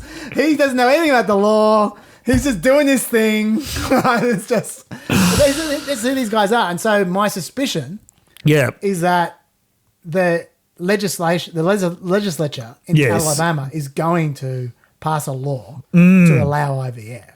Right. That's what I think is going to happen. And allow IVF to operate as it has operated before. I don't think is what they want to happen. Yes, Like, I mean, honestly, their logic is so torture. I go very quick on just the logic. Yes. Remember I said how the criminal law says that an unborn child, it's homicide to kill an unborn child who's in the womb, in utero. Yes, right? The wrongful death act does not say that. It says minor child. Yes, So what they did about like 10 years ago in Alabama is they decided they would apply the definition in the criminal law to the civil law. Even though legislators are very capable of changing the wording to be the same wording. And they showed they know what in utero is because they wrote it in the criminal, but they didn't write it in the civil. So but the judges just assumed it. And once they'd done that... Seems like a reasonable assumption. Once they'd done that, that law had been around for 100 years and they hadn't assumed it. 1872. They just assumed it now. They just assumed it now, like about 10 years ago. I think it was like 2011, I think it was. And then there was a constitutional amendment in 2018 that said it is the public policy of this state to ensure the protection of the rights of the unborn child in all manners and measures lawful and appropriate. And they said that means that you need to apply in utero laws to embryos to frozen embryos. Why? How? I don't understand that at all. That's just a huge leap. It's just, they're just making up the law. Like the law is very clearly written down, and they're ignoring that. So it's huge contortion. Speaking of ignoring the law, people have raised real First Amendment concerns about this. Now, I mean, the First Amendment, it's difficult, right? So the First Amendment prohibits the establishment of a religion. So the question is, does this rise to the level of essentially establishing a religion? You'd almost think so, given some of the language that Parker uses, but I don't think it didn't write the majority. He was concurring opinion. But I don't think it does. Although I think it's worrying. I think it is. I don't think it rises to the level of violating the First Amendment. But it's worth noting with the Italy example, right? So Italy, to put it mildly, not a country with separation of church and state or prohibiting the establishment of a religion, but also Italy is actually an example of a really consistently pro-life country, right? So Italians who have strong Catholic beliefs, they tend to be very anti-abortion, also very anti-death penalty and anti-nuclear weapons and anti-war. And anti-policies that result in the mass deaths of immigrants and things like that. It's the sort of unique American quirk that you're very specifically pro-life on this one issue. And really by pro-life, we really mean pro-embryo here. So you're not necessarily in favour of the creation of actual human life that's going to make it here. But like the day that Alabama gives up the death penalty is going to be quite an extraordinary day. It will be extraordinary. I would imagine if every state gives up, like Alabama would be the last state to give the death penalty up. Bags heading to Tom Parker's place on the day that happens. And from a religious point of view, this is interesting partly because evangelical Protestants have always been in favour of the death penalty. Well, no, sorry, that's not true. Not all of them. Not all of them. But evangelical Protestantism, because it draws very heavily on sort of Old Testament ideas of retribution, they're very comfortable with the death penalty in ways that Catholics are not. As I've said before on this podcast, abortion was not an issue for evangelical Protestants until a few years after Roe versus Wade. Evangelical Protestants were actually very divided on the theology of abortion, and a lot of them wanted to avoid it as an issue because they saw it as a Catholic issue. It really wasn't until the kind of political entrepreneurialism of the late 70s, plus a right-wing revolution within the Southern Baptist Convention, actually changed their point of view on that. So what you've basically got is the old hellfire and brimstone Protestant view of the death penalty mashed together with the Catholic view of abortion into, instead of the seamless garment of life, as Catholics in Italy would call it, this kind of uniquely American contribution of life for the embryo and death for everyone else. Yes, you do. Yes. There are all kinds of other abortion things we can talk about. Yeah. Like, for instance, Trump leaked, well, from the Trump camp this week, they leaked his abortion policy, which, look, let's talk about it another time. I've just got my eye on the clock. Oh, okay, I haven't even seen that. It's 16-week national abortion Okay, right. plus exception. Oh, cunning. That's 1 week more than 15 weeks, which is deeply unpopular. It is. Yeah, that'll get him around. Well, we'll talk about this another time. Yeah. The other thing is that, have you heard about the Comstock Act thing? Because that's a pretty... No, I haven't. Oh, geez. There's so many things to talk about. I'm going to do this really quick. Okay. I'm going to do this really quick. Do it, that Chas. is, oh, my God. It's so not going to get stuff done. I mean, what this is all about is playing the Hunter theme, essentially. Oh, yeah, do it. but there's also all this Tucker Carlson stuff. It's going to get really old. Anyway, and Navalny and, oh, my God. Sorry, Peppers, you're seeing how the sausage is made here. Bismarck was right. You should never see it. Oh, God. Anyway, okay, very, very quick on the Comstock Act, because a lot of people won't know about this. Yep. This is not a Trump thing. This is a Project 2025 thing. Oh, God. Right? Yep. And it's also a Trump legal advisors thing. Yep. Like the guy who represented him in the Supreme Court the other day is Jonathan Mitchell. Yes. He's the guy who's pushing this. He was the guy who wrote SB8. If you recall, that was the creative law in Texas that allowed people, rather than having a criminal ban of abortion, they got people to sue you. Yes, yep. And so it was a way of working around Yep. abortion bans. Like, he's a clever, technical kind of legal drafter. Yeah. There's a law called the Comstock Act Yes. from 1873, which Yep. doesn't get used anymore, but it's still in the books. Yes. Right? And the Comstock Act bans the use of mail Yep.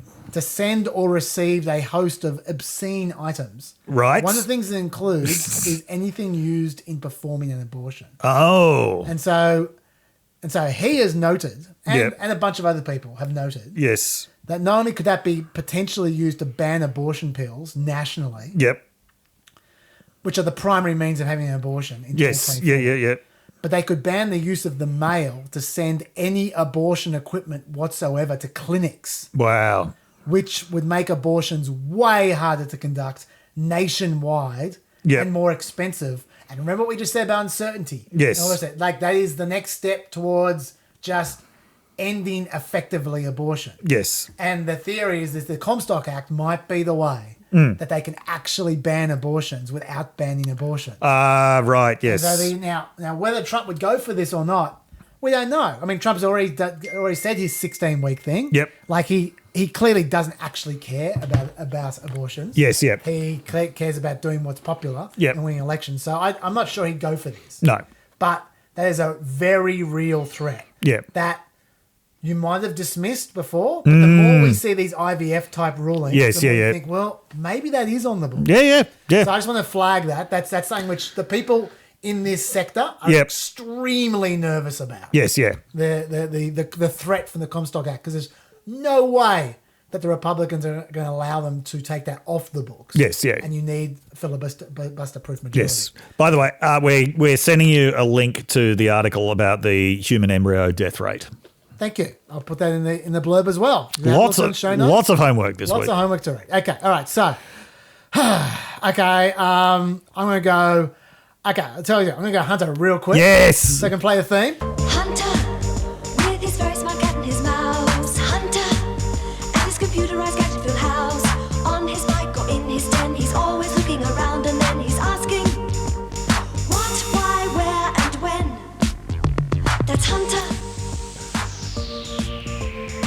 For those who are at home, we're not playing in the studio. I'm just pretending. But you can hear it. That's the important bit. Okay. All right, so what happened this week? So I scroll through my Hunter notes. All this Tucker Carlson stuff. Okay. Biden executive orders, they're good stuff. Elon Musk getting his ass kicked in court. All right. Big deal in the Hunter Biden stuff. Huge deal. Probably the most eye-catching claims of last year. Yes. Just got completely blown up. Yep. And by the way, Melina and I'm going to do a lap of honor on your behalf, Melina. We totally flagged this in the Hunter Biden special. When we talked about this. Yeah.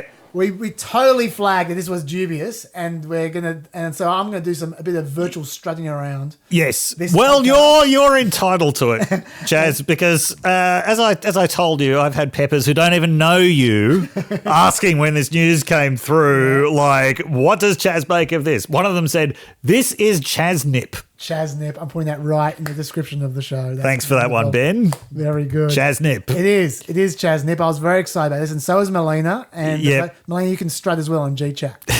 So for those who don't remember, the FD 1023, there was a transcription of the statement of a long-term FBI source who was considered to be highly credible, called an FD 1023 because they're used to record unverified information. They emphasize unverified, even though he was so highly credible. Yep. Now, he claimed to have met the head of Burisma, Zlochevsky, in 2016 and in the 2016-17 transition period, then again later.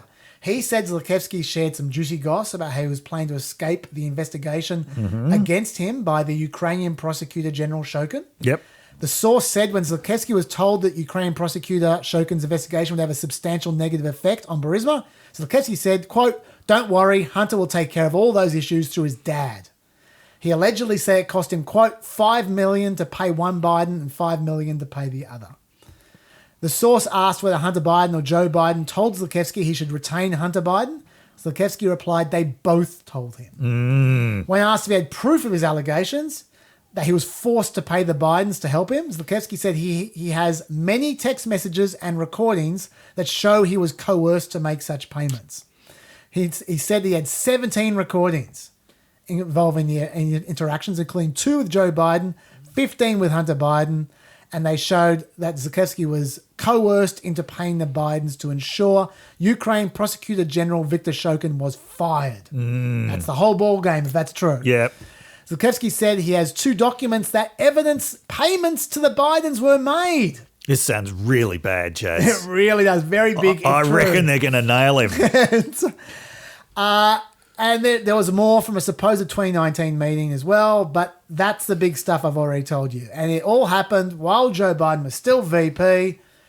I emphasized at the time, and so did Melina, the timing of 2016 and 2016-17. Yes. When this supposedly happened. Because we both noticed, we were both intrigued about why all this info was stated in an FD 1023 recorded in the year 2020 when the same source had recorded an FD 1023 in 2017 after all those conversations had supposedly happened, but he apparently didn't mention them in that 2017 FD 23. That's what made us suspicious. How curious. I'm sure there's a rational explanation for it. Well, as it turns out, that was exactly what was mentioned in the filings of prosecution this week. The source, Alexander Smirnov, was arrested and indicted for willfully making a false statement and creating a false record. It turns out the reason those meetings weren't mentioned was because this was the total that he wrote about Hunter Biden in his March 2017 report. You ready for it? Yep. This is the whole lot. This is every word. All right. Okay. He told them having a phone call with Zlochevsky and, quote, "During this call, there was a brief, non-relevant discussion about Joe Biden's son, Hunter, who is currently on the board of directors for Burisma Holdings. No further information." A brief, non-relevant discussion, as opposed to an endless non-relevant discussion, which Congress has been having for the last 2 years. Get your blocks fixed. They have all been busted by that revelation. Why didn't he say any more about Hunter Biden in 2017? After all, it's only a month or two after one of those meetings he talked about in 2020. funny thing about those meetings, they never actually happened. Oh, I've lost all faith in everything. How do we know these meetings never actually happened? Because Smirnov only met Zlochevsky for the first time in 2017. Wow. How do we know this? One of the guys he said he met in Kyiv in late 2015 or 2016, Alexander Ostapenko, didn't leave America from 2011 to September 2017. They got his travel records. He did not leave America.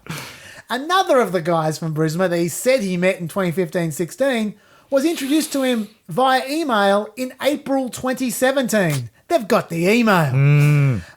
Two guys who said that he said were with him in a meeting in 2015 said they've never even met him.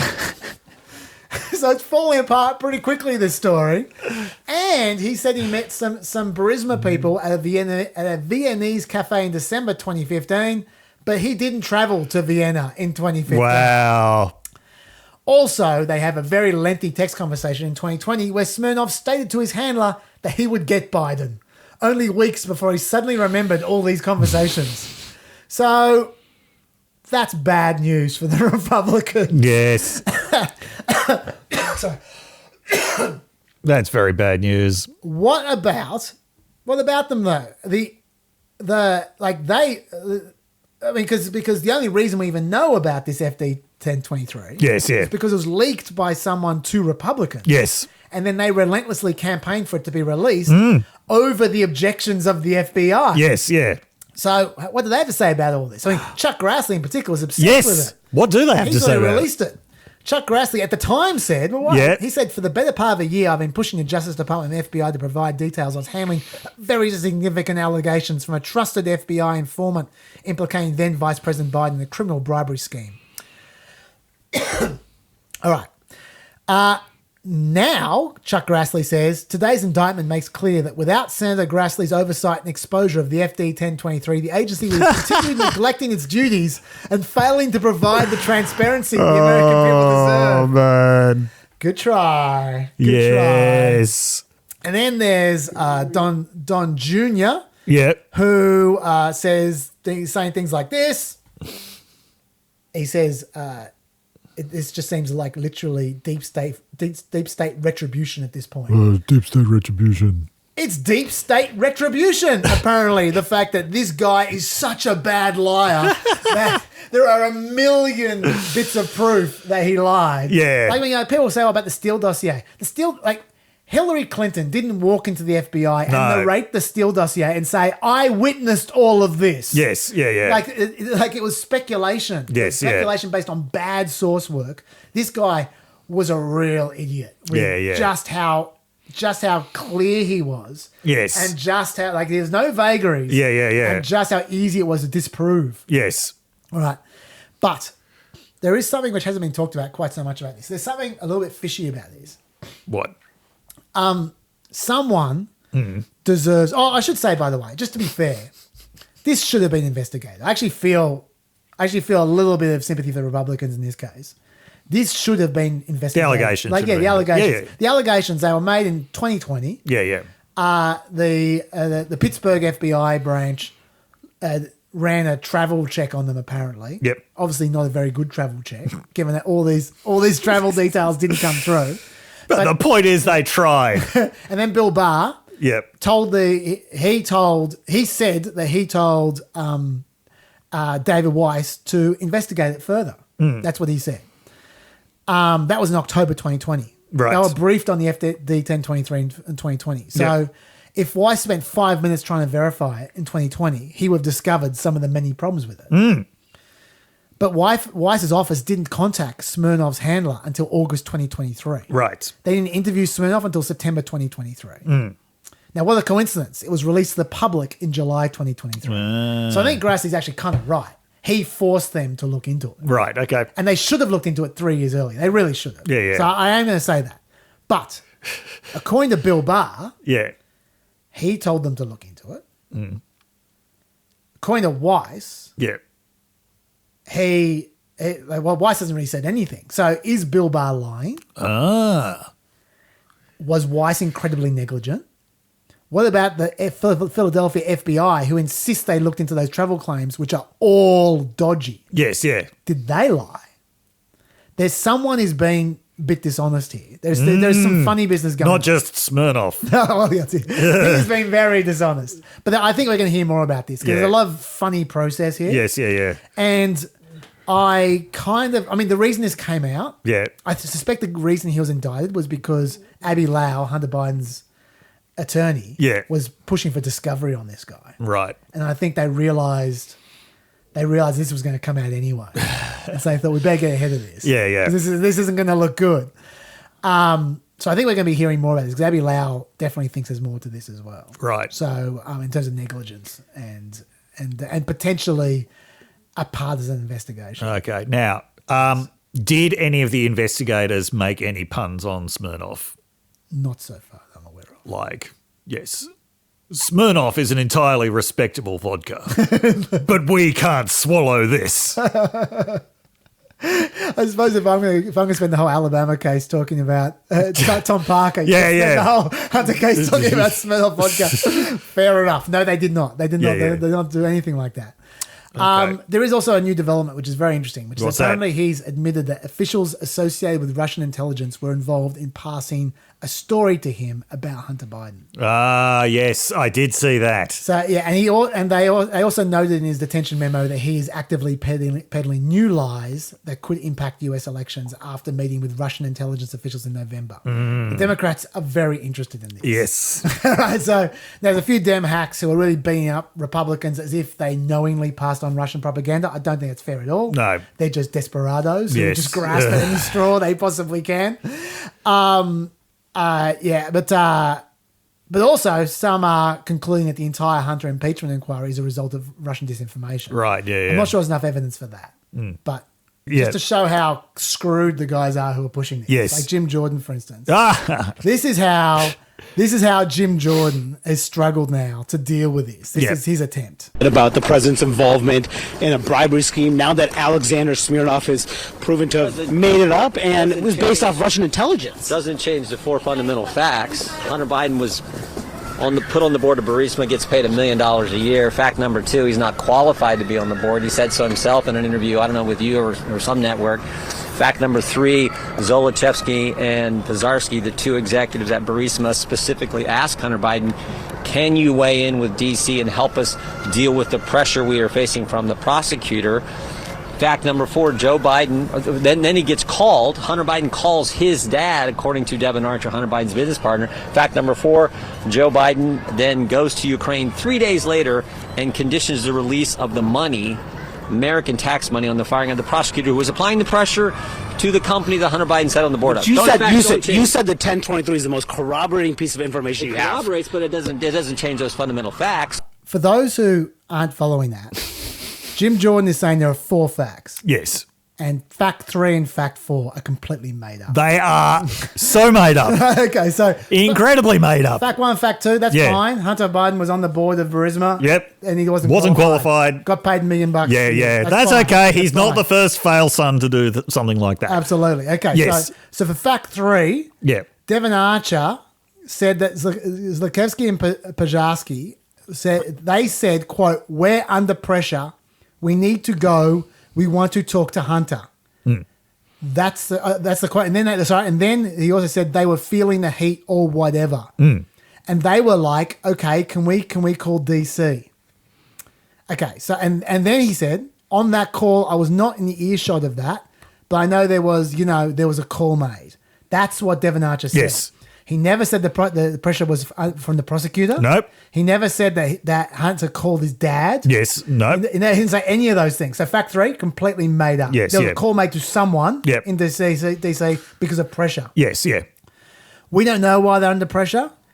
What we do know is that hours after a call to DC was made, Eric Schwerin, who was Hunter's finance guy, said that he'd received a call from Hunter and that that Hunter had some talking points that Eric Schwerin wanted Joe Biden to read out, which were about public relations for Burisma. Yes, yeah. Right?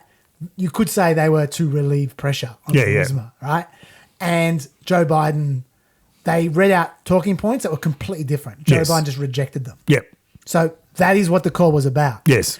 The fact 4 about Joe Biden 3 days later going to Russia, that trip was organised months beforehand. And literally for 3 months beforehand, every single member of the diplomatic corps was trying to work towards Shokin being sacked. Yes, and it wasn't not just the US diplomatic corps either. Every European country and the IMF. Yes, and the problem wasn't that he was applying pressure to Burisma. The problem was that he wasn't applying pressure to anybody. Yeah. So anyway, so my point is that all they're left here is 4 facts, 2 of which are made up. Yes. They don't have much. Yeah. And they were 20 votes short of impeachment before this anyway. So they're in a lot of trouble. A couple of quick 2024 updates. Manchin said during a speech in West Virginia he's not going to be involved in the presidential run. Yeah. He's actually pulled out for sure. He said he didn't want to play a role of a spoiler for Biden. So I'm sorry, Manchin heads. I know there's a lot of you out there. Never has a question been answered that so few people asked. Then is Manchin going to run for president? But that's the answer. So, I mean, no labels might still go there, but not without Joe Manchin. Not with Joe Manchin. And Wisconsin, the governor has signed into law the new legislative maps that we talked about at length earlier this year. Remember Protasiewicz? I'm always going to be able to pronounce her name from now on. This is just for state districts, not for congressional districts. Just for state districts. According to the Milwaukee Journal-Sentinel, the new map includes 45 Democrat-leaning and 46 Republican-leaning state assembly districts and 8 swing districts. 14 of the new state Senate districts are Democrat-leaning and 15 are Republican-leaning and 4 are competitive. Beautiful. Whereas under the current maps, Republicans control 64 of the 99 assembly seats and 23 of the 33 Senate seats. And by the way, Republicans agreed to this because if they didn't, then Evers was going to come over the top of them with something that was much worse for them. That's right. So they were prepared to take the map that only slightly advantaged them. Yeah. Okay. Anything else to say, Dave? No. Well, stay peppy to you. Stay peppy. And stay peppy peppers until the other side of the white flash. Welcome back on the other side of the white flash. We are joined here by friend of the show and much better human being than I am, Felicity Ruby. Hi, Felicity. Hi, Chaz. Hi, Peppers. How would you describe your connection to Julian Assange, Fleck? Well, when I was working in the Australian Senate for Scott Ludlam, the Green senator, we kind of noticed that there was an Australian in trouble overseas and also that there were some pretty serious issues being raised about journalism and the free press and how the internet was challenging it. Scott had the communications portfolio. So we started asking questions and we just pulled on a thread that kept on providing more and more useful information. And I was struck by how different my sense of the campaign against him and how and I was struck by how things were reported about him and what was actually happening, how different they were. And I got to know the folks around him and Julian quite well, and I've been to visit him several times. So when I go to England, I go and see him. I saw him in March in Belmarsh Prison. And he isn't a lot of the things that people say about him, and he is a lot of interesting things. He's a gentle, interesting, intelligent human being who's being tortured to death, and I happen to worry about him a lot. So hang on, you saw him in March. That's all right. That's all right. That was a good answer. You saw him in March 9 months ago. Yeah. Okay, so 11 months ago. Sorry. Okay, so what state was he in at that point in time? He diminishes in all kinds of ways in terms of weight and health. He struggles to hold a thread, right? Like he has to muster his thoughts. He's still himself, and we just kind of carved a little bit of space to be Australian together, you know. Like he wanted news about Australia. I took a lot of messages from Australian people to him, and I describe kooky, stupid, silly things about our culture and what's going on here to try and distract him for some moments about his plight. And, you know, I asked him questions about how he's going and the future of the case, of course, but it was a precious time. And it was heartbreaking time. I didn't sleep at all the night before because it is so harrowing going into that dungeon. It is so awful to go in there that you kind of dread it. And it's a horrifying place. I have bad dreams about it. It's really like the sound of it, the smell of it, everything about it is awful. It's a scary place. He's in a scary place. So you're only there for a few hours and you're still having dreams about it. Yeah, you're there for 2 hours and you can't take anything in, and you buy a bunch of coffee and bad sandwiches and you nervously eat a lot. I nervously eat a lot and I buy him food and he's, stuffing himself as well. So yeah, you're there for 2 hours and it goes really quickly because and you're in a really loud room where lots of other people are catching up with prisoners. And it's interesting to see how the first time I went to visit him, a woman came up to me and said, he doesn't belong in here. And everyone I know knows that. So it was strange in this cold, awful place there was still warmth and humanity and solidarity and kindness. And, but, we were all getting out in 2 hours and all these other people were not, So, yeah. Okay. All right. Well, I think we've definitely established that you are an expert that we can talk to about Julian Assange's case. So before we get into what happened this week, because I have no idea about what happened this week, why don't we take a few steps back and why don't you remind us exactly what he's been charged with by America, which is driving this whole case? Yeah, true. I will get onto that. But I love the new practice, Chaz, about what we're grateful for. So can I say something about what I'm grateful for? Because of course you can. I am really grateful for something that this has been a kind of a hard, lonely campaign sometimes, and there's been this huge crashing, screaming increase of voices about Julian, including in our parliament, including in the parliaments of the US Congress, including the German parliament. It's been amazing on the political level. Also media unions, activists, there's been demos all over the world. So it's been kind of amazing. The outbreak of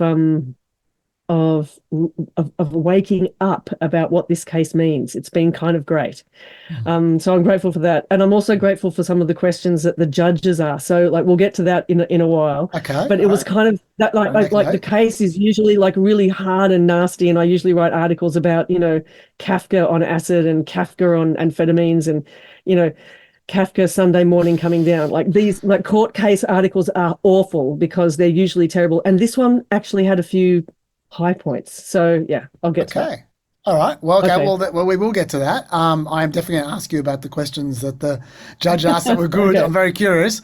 But just give us some background here. Yeah. So remind us what are the charges that he's facing in America? Yeah. So what he's facing are charges around the publications of 2010, right? Which is when WikiLeaks came really into public focus. Yeah. And they were the publications provided by Chelsea Manning. And you'll remember Chelsea Manning was sentenced to 35 years and did 7.5 really hard years. And then at the very end of Obama's presidency, he commuted her sentence. So that wasn't a pardon, it was commuting, ending the sentence. Yeah. So Chelsea Manning, the American who had signed up to all the commitments to not release US secrets, did so to Julian and to WikiLeaks. And so those publications revealed torture and assassinations, the list of prisoners at Guantanamo Bay, the US rules of war, the collateral murder video. So it's those publications that, The Guardian and the New York Times and El País and partnered up with WikiLeaks to huge acclaim. It's for these publications that Julian won the Walkley Award for best, a gold Walkley award winning for these publications. So he literally won a Walkley for the same thing he's been charged with by America. Okay, yeah. All right. So that's we'll come back to that. Equivalent of a US Pulitzer. That's the equivalent there. Yeah, and presumably they're saying it's not journalism, but you want a Walkley for it. Anyway, okay, yeah, go on. That's right. Yeah. And so many other journalism awards. It's kind of you can't list them in 1 hour. Yeah. So the US government is using the 1917 Espionage Act, right, against this journalist and publisher for the first time. So it's the first time that the Espionage Act's been used to go after this kind of work. And they're using it. The US are reaching across their borders into another jurisdiction, but also to charge a non-US citizen for espionage, right? Like, so there's a lot of boundaries and borders being crossed. And so if the US is successful, it's kind of like redefined investigative journalism as espionage in a way. So, and it will also have extended this judicial reach internationally and applied it to a non-US citizen. So, and you know, there's all kinds of strange precedents that could set, you know, for press freedom. So if other countries were, for example, to do this, so if China was to say, I don't like what Chaz has said about me, I'm going to extradite Chaz in Australia, who's not a Chinese citizen, for treason, right? Or for espionage, you know, so it's just this weird blurring. So, you know, but, you know, Julian didn't sign up to sort of honor US secrecy laws, you know, but he's being charged for espionage. It's bizarre. So it's 17 of the charges are under the Espionage Act, and one of them is under the Computer Fraud and Abuse Act.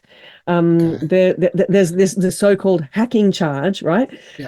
Which is not for hacking. So a big accusation is that Julian stole this material, but actually Julian received this material.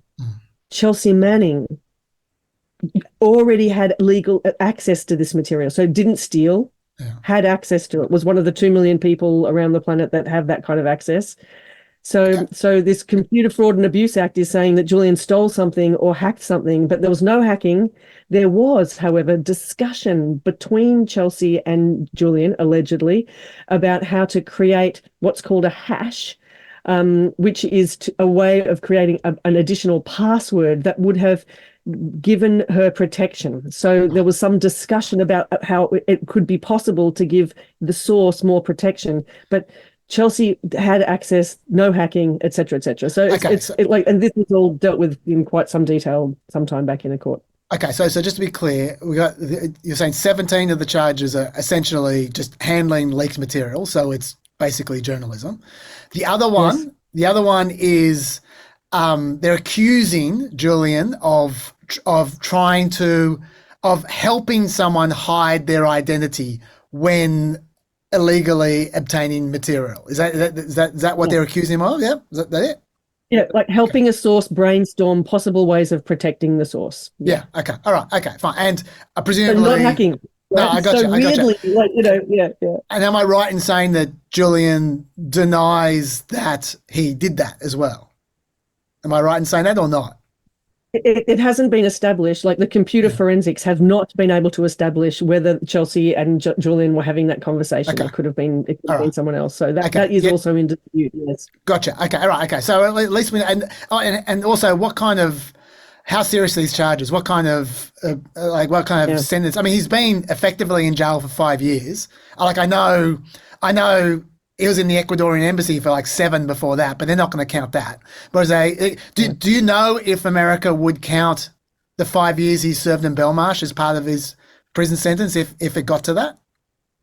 I don't know, but I assume they would have to. Like he's in the UK's Guantanamo Bay equivalent. It's called Britain's Guantanamo Bay. It's the most maximum security prison that the UK has. Okay. So they would have to factor that in, yes. But it is kind of immaterial in a way, because all of the charges added up, the maximum is 175 years. And so people say, well, of course he can't serve 175 years because he can't live 175 years. So it's like, yes, so that's an effective life sentence, in other words, or a death sentence, which means you will die in our jail.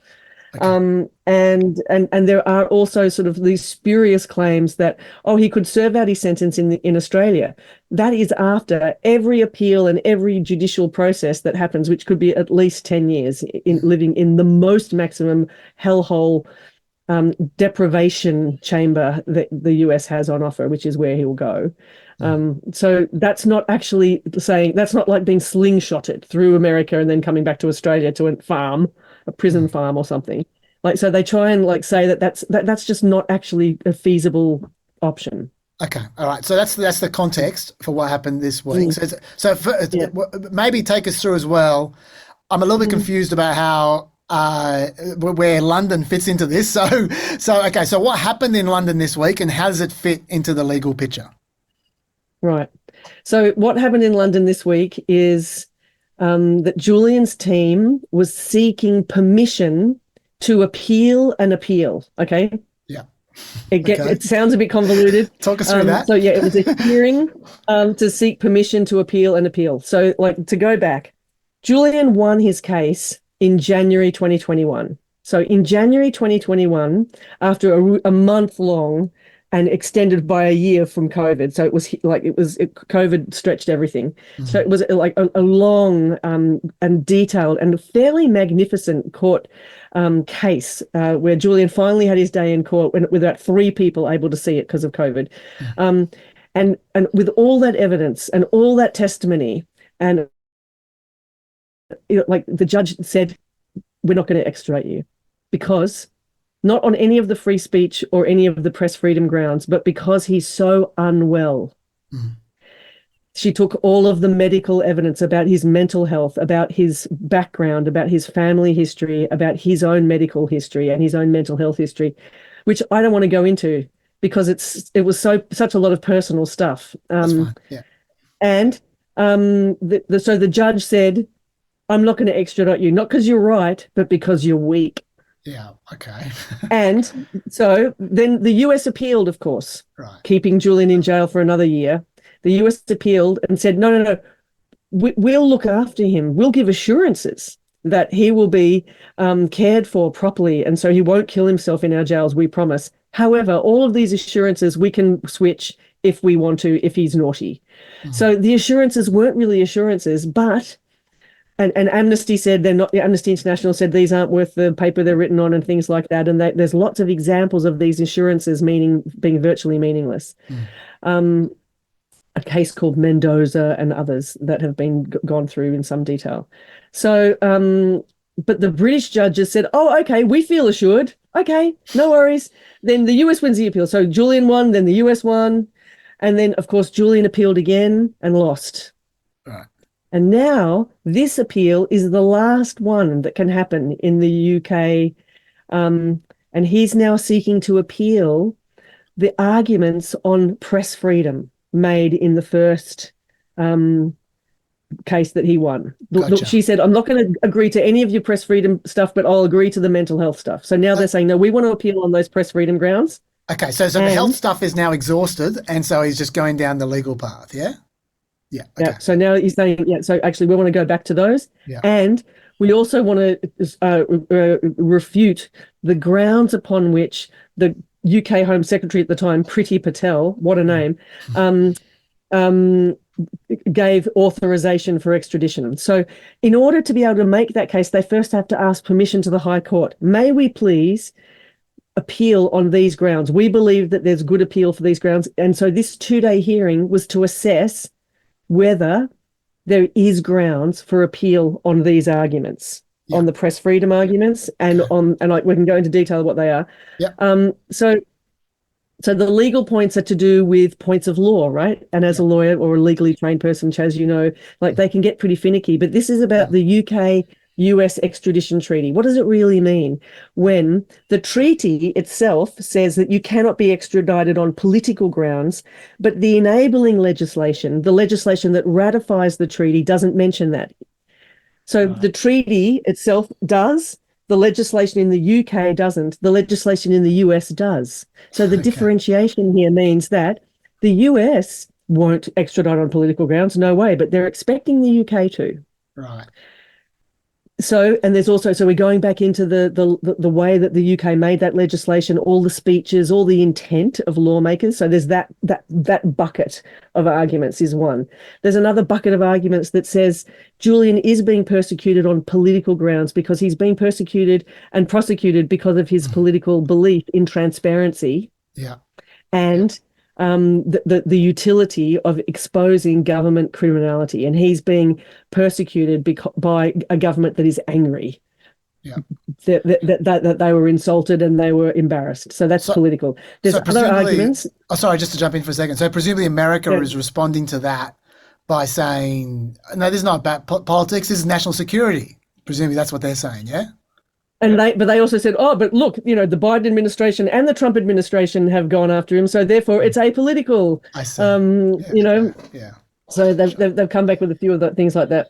There's another argument that they're talking about with like the way that the law is being used in unprecedented and unexpected and unforeseen ways.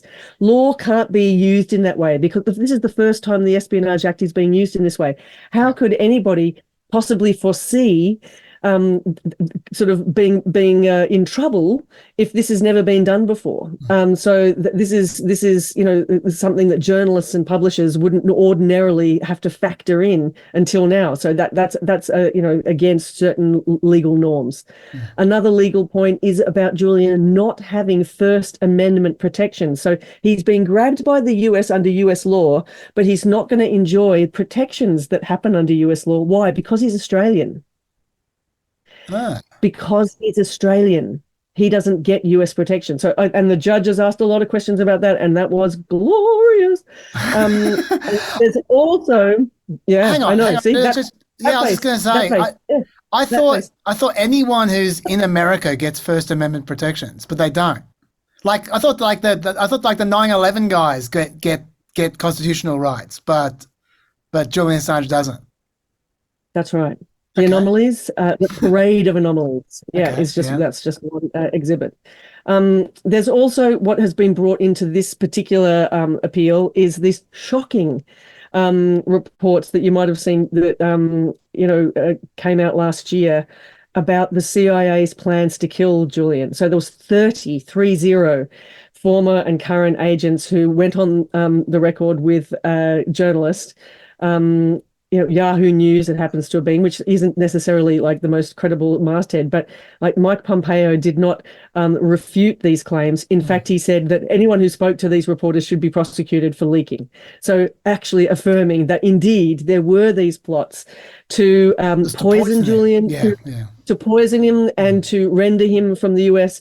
And there was even plans, and this is why the plots didn't go through, is because the UK said, no, we're not going to have shoot 'em ups on the UK streets. We don't like the sound of that. This has been tendered as part of the evidence. Why? Because you can't send somebody to their deaths. Like there is a responsibility for an extraditing state to not send someone to their death. And so this would seem to be handing someone over to the very entities that plotted to kill him. So, and finally, the case was made that the US could add additional charges that do attract the death penalty, and this wouldn't be okay. So these are some of the grounds that the legal appeal was about.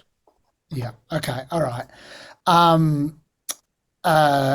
Well. Okay. So. Right, so those are so that's what it's about generally. But I'm a little bit confused about how the English court, like a lot of what you just described was American law, like the English court talking about the First Amendment and so forth like that, which like things which have nothing to do with English law whatsoever. So how are English judges sitting in judgment of American legal practices? I'm a bit confused about that.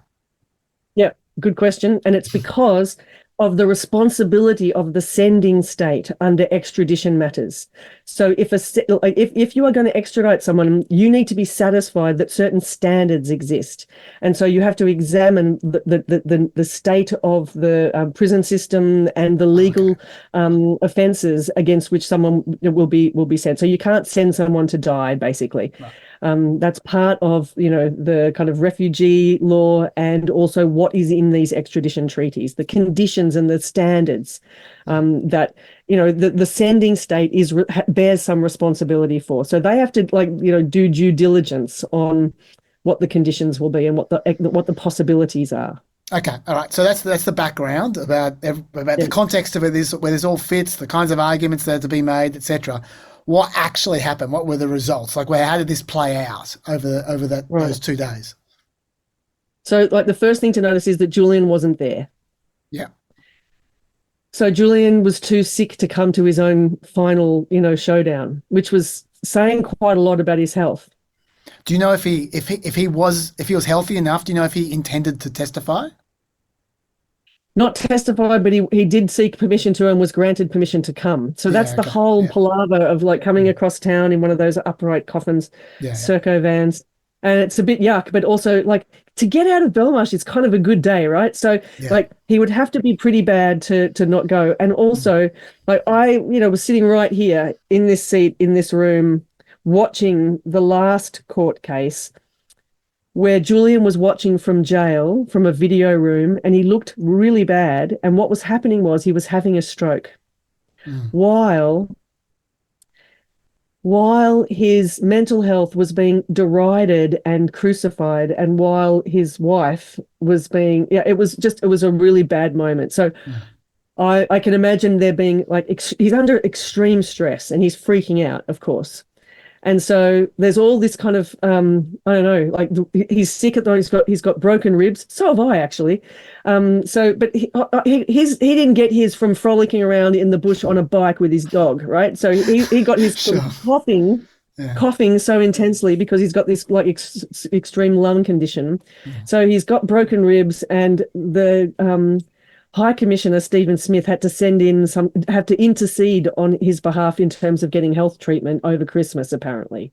So I'm not exactly sure. Like, so he's in such bad shape he wasn't there. Okay, suffice to say, it's not a good sign. Second thing to notice about what happened this week is that all journalists in Australia that applied to, as usual, get video access were denied. And that's a first. Okay, so like people here couldn't see, and also people in the US couldn't see, and they noted that in their decision about it, that there is huge public interest in this case, but we can't police you people who might disrupt proceedings because you're not in our jurisdiction. I was like, oh, are you making a point there about extrajudicial reach, extraterritorial reach? Anyway, so the MEAA protested, and Stephen Smith even protested the courts and tried to say, come on, like give video access. They gave video access to people inside the UK, but if you were not inside the UK, you couldn't. So from 8:30 at night until 4:30 in the morning, people in Australia who want to follow this had to follow from Twitter threads of people who were inside the court. And people who were inside the court could hear only just, but people in annexes in this room, in this kind of Hogwartsy, complex in London called the Royal Courts of Justice, which looks like a palace and is a weird sort of stone church-looking building. And there was just absolutely medieval technology going on. So like there was proceedings had to stop several times because no one could hear, and because people were protesting, and because the UK as a Five Eyes country has some technical proficiencies, and the whole James Bond palaver would have us believe that they can insert microphones into eyelashes while we sleep, but they can't mic up a courtroom or live stream anything, right? So it was really, really frustrating. Okay, so, and Twitter is also broken at the moment, as you know. So following a Twitter thread is really hard, and you can't have TweetDeck anymore, and blah, blah, blah. So it was nightmarish to follow. But were there trolls on the thread, or was it normal people? No, it wasn't that bad actually. Okay, so I followed five journalists' threads, right? So and I'll provide you the links to those if you like, because they're actually a semi-strange, interesting transcript in like live tweeting a court proceeding is a hodgepodge. So like looking at five people's threads, reloading these bloody Twitter threads, I could get a sense of what was going on. Okay, for those who are interested, I'm going to put everything Felicity sends me, I'll put into the homework section, like in the show notes, in the blurb, so you can find them there to follow along. Yeah, go for it. On the first day, so it's 2 days, two judges. Yeah. The judges are called Judge Johnson and Judge Sharp, Dame Victoria Sharp, and Jeremy Johnson. Sure. And so there's two judges in wigs. And on the first day, Julian's legal team gave their arguments and gave quite a lot of details. They ran through all those like headline points that I gave you above. They gave all the details to that. Yeah. And they talked a lot about the public interest in the material released in 2010, and they reminded us, because we forget, there's so much news, of what a powerful how powerful it was, that to an extent the end of the Gulf War is attributable to some of the releases. And they talked a lot about court cases and evidence that has been provided from these releases, and that justice has been served in many, many cases, human rights cases and lots of things to do with especially extraordinary renditions. Yeah. I was going to say, is this where some of those judge questions you described before fit into it? Those great questions from the judges?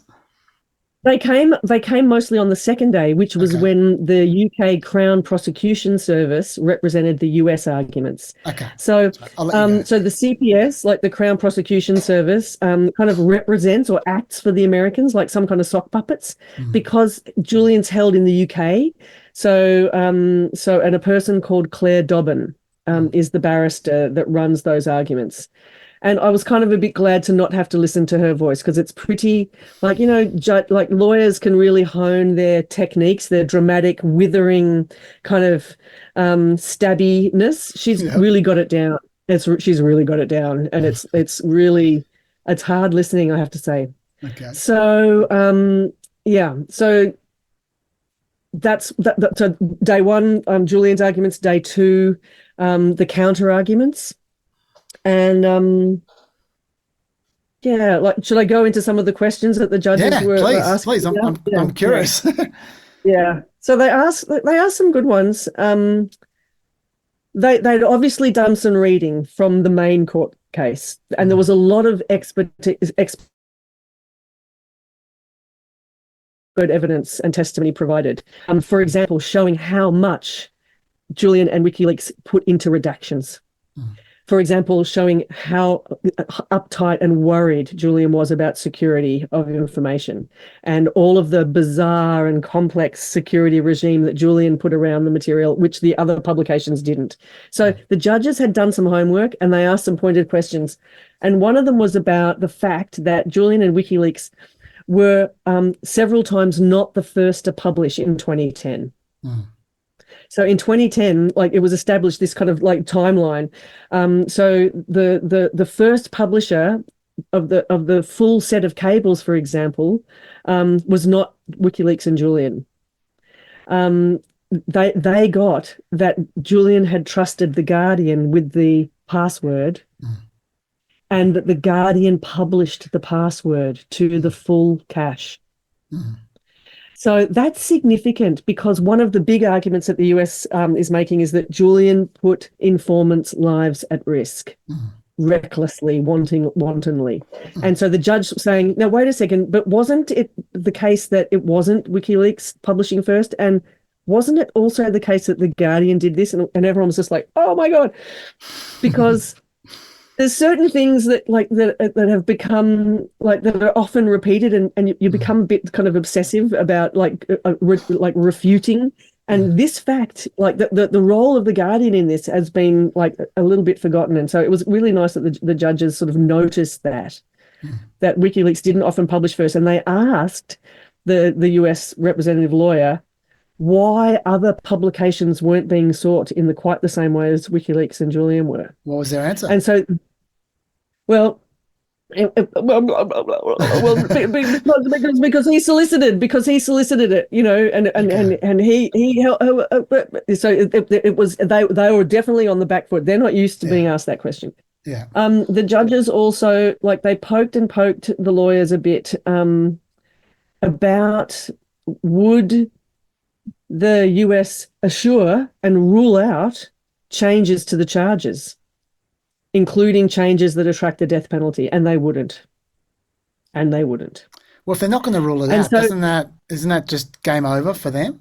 Because the UK aren't allowed to extradite people to a death penalty, a potential death penalty. It indicated that, as some have suspected for some time, that there will be, as we emphasised at the start, this isn't about anything subsequent to, this is about 2010. Yeah.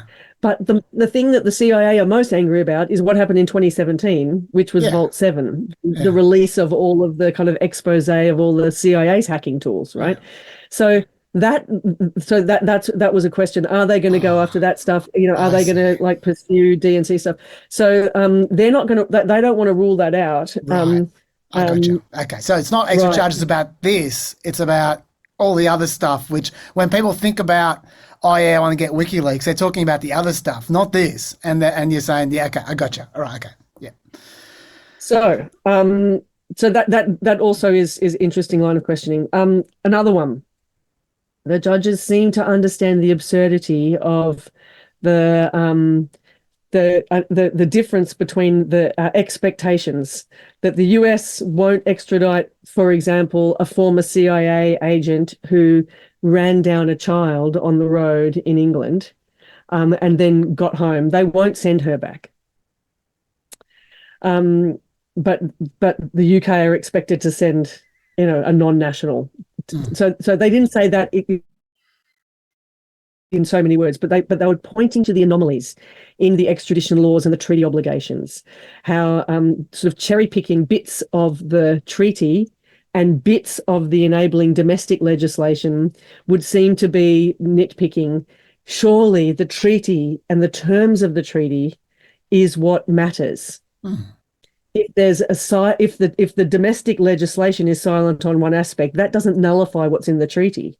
Yeah. So like they were pointing out the lopsided nature of it, and they were asking some questions about it. Of course, I'm talking about judges. They're not saying these things in pointed and direct ways. They're asking gentle questions that draw out and suggest and ask for more information and follow up and documentation of what do you really mean about this. But this is what I noticed from the Twitter threads. The judges also appeared to be a little bit amazed that Julian wouldn't benefit from her First Amendment protections, but would be subject to other, like, full force of the US law, but wouldn't enjoy those protections. That seemed to register to them to be something, you know, noteworthy, shall we say. Yeah. So, yeah. These when I saw Julian in Belmarsh, the visit we talked about earlier, he did admonish me at some point for being too hopeful. He said, if I'd listened to all your hope flick over the last 12 years, mate, you know, like tone it down, happy clappy. And you know, he's got a point there. I kind of need hope. I might be milking those questions for more than they're worth. They seemed noteworthy to me, having like the behavior of judges is not pretty. So it was interesting, at least, and others noted that this was interesting. Is it grounds for hope? Possibly. Like that there was that possibly, I don't know. So you know, I could be a little bit of a hope puppet, but I found that interesting. Yeah. So do you have the sense then, given the conversation you just related, that Julian really kind of got quite grim about this some time ago, and he's kind of almost accepted his I mean, obviously he's fighting, but he's just expected nothing for a very long time. Even at the very start, before going public in 2010 with Chelsea Manning's alleged material, Julian said, they will chase me to the ends of the earth for this, but I feel like I must do it. They will make my life hell. Yeah. And they have. So he fully knew what he was going to he was in for. Does he feel that it's all doom and gloom? No, because he knows that it's political. Yeah. And he knows that, you know, part it's a little bit bittersweet. Like some of the stuff I said at the start that I'm grateful for. Yeah, I'm grateful. But some of the people who are coming out now, I've wanted to shake them a little bit to say, where were you for so long? Because had we done what we're doing now a long time ago, this wouldn't have become possible. Yeah. This is like what's happened is unthinkable, would have been unthinkable in 2010, 2011, 2012, but it's become possible due to the culpable silences of many people over a long time. And people are coming out now, and it's good. So I think that gives him hope. the solidarity, the stature of people that have come out. Like he's got a pretty amazing friends list, like, do I want to hang out with PJ Harvey and Patti Smith? Yeah. Like Noam Chomsky, like he's got picked from left and right, from weirdos to like the most serious people, the current UN Special Rapporteur on Torture, the former, like lots of people in the UN. Like it's just so it's spilling over now into this. Of course, this is crazy. What is happening? This is dangerous. This is terrible. But some of us have been saying that for a while. So there's a little bit of bittersweet, right? But so is he hopeful? Is he despairing? I think he oscillates like I do between the two, right? Yeah. He's desperate to be a father and a husband and to be out in the world again. I know that he yearns for life again. Of course. He's obviously missing the entire childhood of his child. So yeah, I totally get that. Okay, so what are the actual realistic options on the table then, as a result of this hearing? Right. Okay, so I reckon about 4 things might happen, and there's one that I really love, and there's one that I really hate, and there's 2 in the middle that are just kind of like extending the misery, which is pretty bad. So the first one is, if the judge says no, we will not give. If the judges say no, we're not going to give you permission to have that hearing. So remember, it was an appeal. It was asking permission to appeal an appeal. So no, you can't appeal. So then that's Julian's last. Then there's no more. Like he's used up all of the appeal processes in the UK. Okay. So that means he could be, and in the past, other precedent has been set for people being on a plane within 24 hours. Right. Okay. So if you've exhausted the domestic judicial process, then bye-bye. Yeah. So he could be on a plane, and the extradition permission has already been signed by Priti Patel. Okay. So it's possible, and it's pretty terrifying that could happen, and that's a very real possibility. And it's not just what I reckon or what Stella reckons, it's medical evidence. Qualified medical professionals have said this guy won't survive extradition. So anyway, so that's one possibility, plane. Yeah. Plane at Heathrow waiting to take him. In that case, if that happened, the Julian's lawyers would hope that the European Court of Human Rights would put a kind of a stay, or what's called an Article 39 instruction. And that instruction says you can't extradite him until we've heard this. This is our business now. So no, UK, you can't do that. So that means that he spends a lot longer in Belmarsh. These Article 39 biotes are only issued very rarely. Last year, 63 were applied for, and they granted 1. So it's only in exceptional circumstances. Okay. We reckon this is pretty exceptional, given the public kind of, exposure of this case. It's possible, but it's a long shot.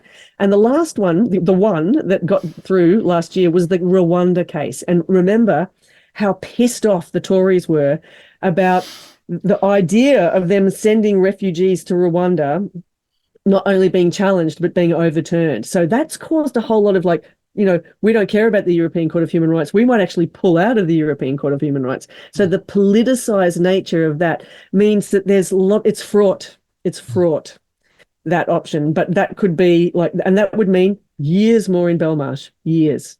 Right. Okay. Okay. But it's not extradition, and you could see the kids once a week and things like that. It's still hell, and it's not okay. Okay. The third option, or do you want to ask us something about that? No, I was just going to say, I don't expect you to be able to answer this, but I don't quite understand why Belmarsh is the only prison that he can stay in. I get that given he's up for extradition, they can't just let him roam around the streets because he's a flight risk. I get that. But you don't need tight security to stop Julian Assange going on the lam with his broken ribs and cough. You could keep him in fairly low security, I would have thought, and keep him put. I don't understand why he needs to be in the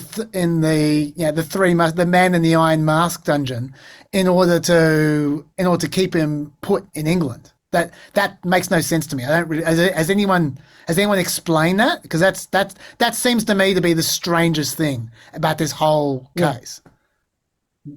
Yeah, it is strange. I mean, he shouldn't be in a jail at all for publishing, right? So that's his crime, is publishing. Leaving aside the journalism crime thing. Right, yeah. So there's that.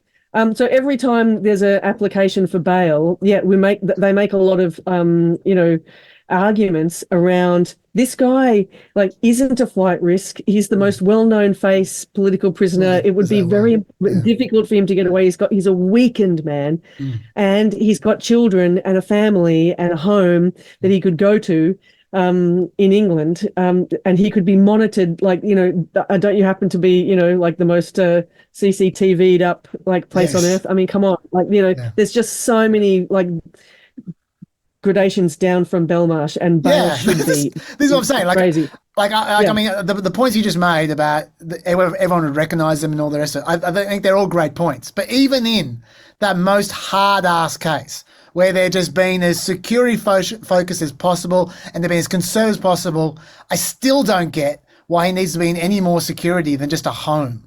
Like, I don't get that. Like, he's not. They say he's not Bruce Willis. For his protection. But the people he needs protection from are the Americans, it would seem.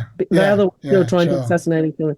Yeah. So it's like the thing is, high profile prisoners go to Belmarsh because they can be offered like the protection from the media and all this kind of stuff. So it's like this, they're weak, but it is absolutely over the top that this softly spoken, gentle geek. This is a guy who reads this is a guy who's autistic and Aspergic. This is not a dangerous person in any way. Hanging in a place with murderers, and people Andrew Wilkie said in the Parliament last week, when the day he was there, one of Julian's fellow prisoners killed another one, and that just happens a fair bit. It's a really scary place. Yeah, he shouldn't be there. He could be, in a prison farm, equivalent. But he should be, at home while this goes on. Okay, you had one more option. I think I interrupted. Okay, no, two more. So the first one, no on a plane, America. Yep. Second one, European Court of Human Rights process still in Belmarsh. Yeah. The third one is the judges say, yes, we give you permission. You have got grounds to appeal this. Okay, let's have it out. Then they will set a date for the appeal, and they'll say, how about another happy Christmas in Belmarsh, Julian, and see you next year, baby cakes, in the court. And then there'll be lots of preparation, and the US will delay maximum delays, because it's torture by process, it's punishment by process at this point. So but he will get another day in court in that case, and he won't be extradited, and then that could see the resolution of it. Or my favorite one is the judges just say, this is bullshit and you can go free. We end this now. That's a possibility too. So they're the four things that I think could happen. Well, I get that you weren't in court. I get you're following this stuff secondhand through Twitter. I get that. But do you have any sense of which of the options you think is the most likely from what you've seen and what you know?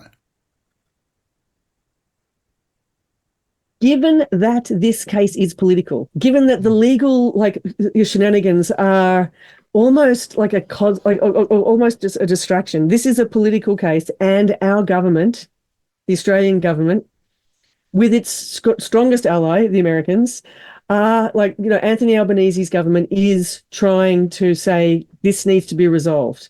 A bit like David Hicks was in Guantanamo Bay for being a bit of a naughty puppy. John Howard was able to say, you know what? End this. I need this guy home. I can't take the heat anymore. This is political. Does Biden really want, during an election year, all of the, his political opponents using this issue against him?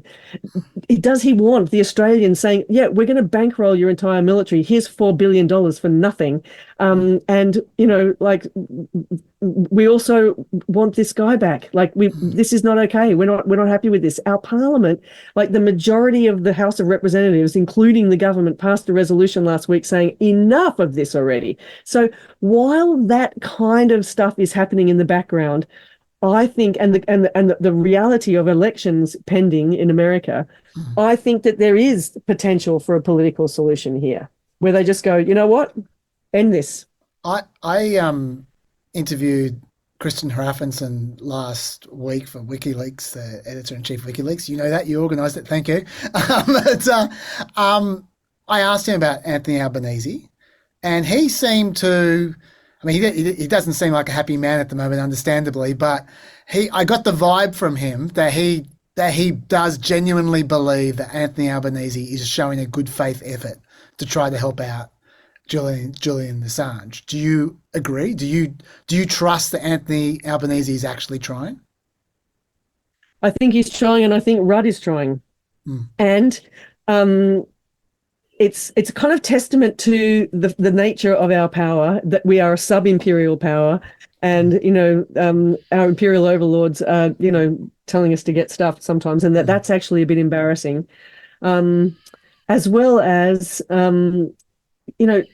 diplomacy works in mysterious ways. I used to work around the United Nations for a dozen years, and things cumulatively load, and forces that you cannot predict combine. And at the moment, like Anthony Albanese knows that 83% of the Australian population are saying this is bullshit.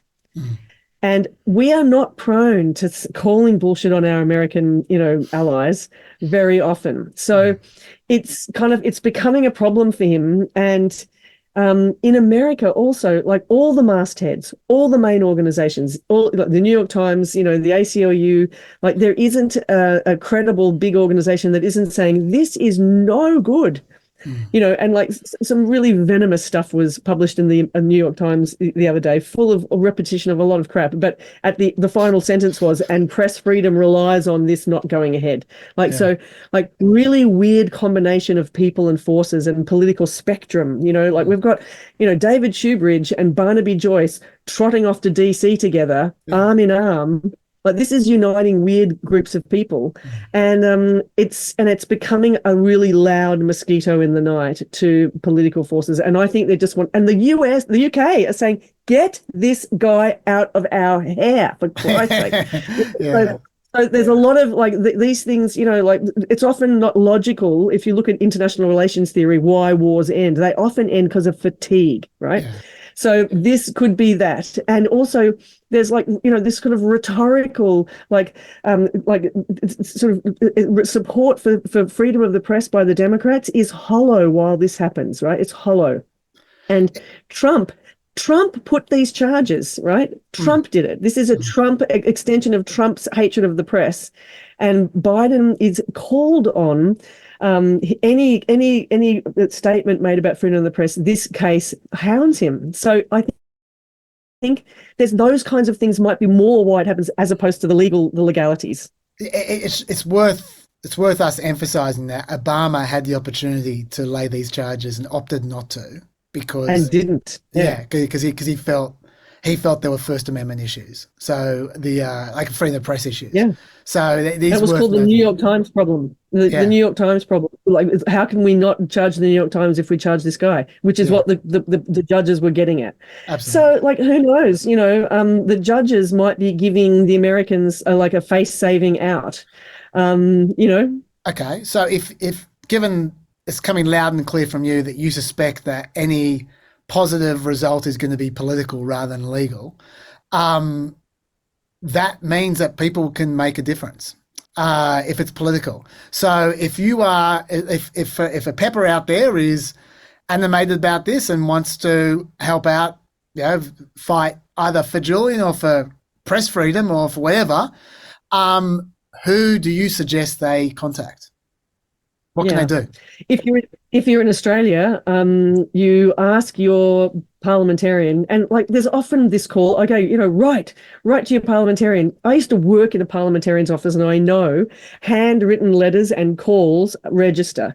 Sometimes pro forma emails, if you get 7,000 of them, you go, wow, that's a lot of people who care about that, but they have less effect than a handwritten letter or a call to say, I care about this, and I wish in Australia you would join the Bring Assange Home parliamentary group. It's got 42 people in it now. It used to just be Scott Ludlam getting up in the Senate saying, what about this guy? This is really bad, and we're worried about press freedom. Now there's 42 members of that group, and 68 parliamentarians signed a letter to US Congress people. And now more than half of a big majority of the House of Representatives voted the other day. So that effort of people calling is working, and there's a really good tool on a website that I'll make sure is in the homework that you can easily like write a letter through this tool to your parliamentarian. But if you know them, give them a call. It does make a difference. It's amazing how that group growing has every political party, lots of Teals. Bridget Archer crossed the floor the other day as a Liberal to vote for that. The Nationals are in there, the ALP is in there, the Greens are in there, and the Teals are in there. So it's everybody all together now.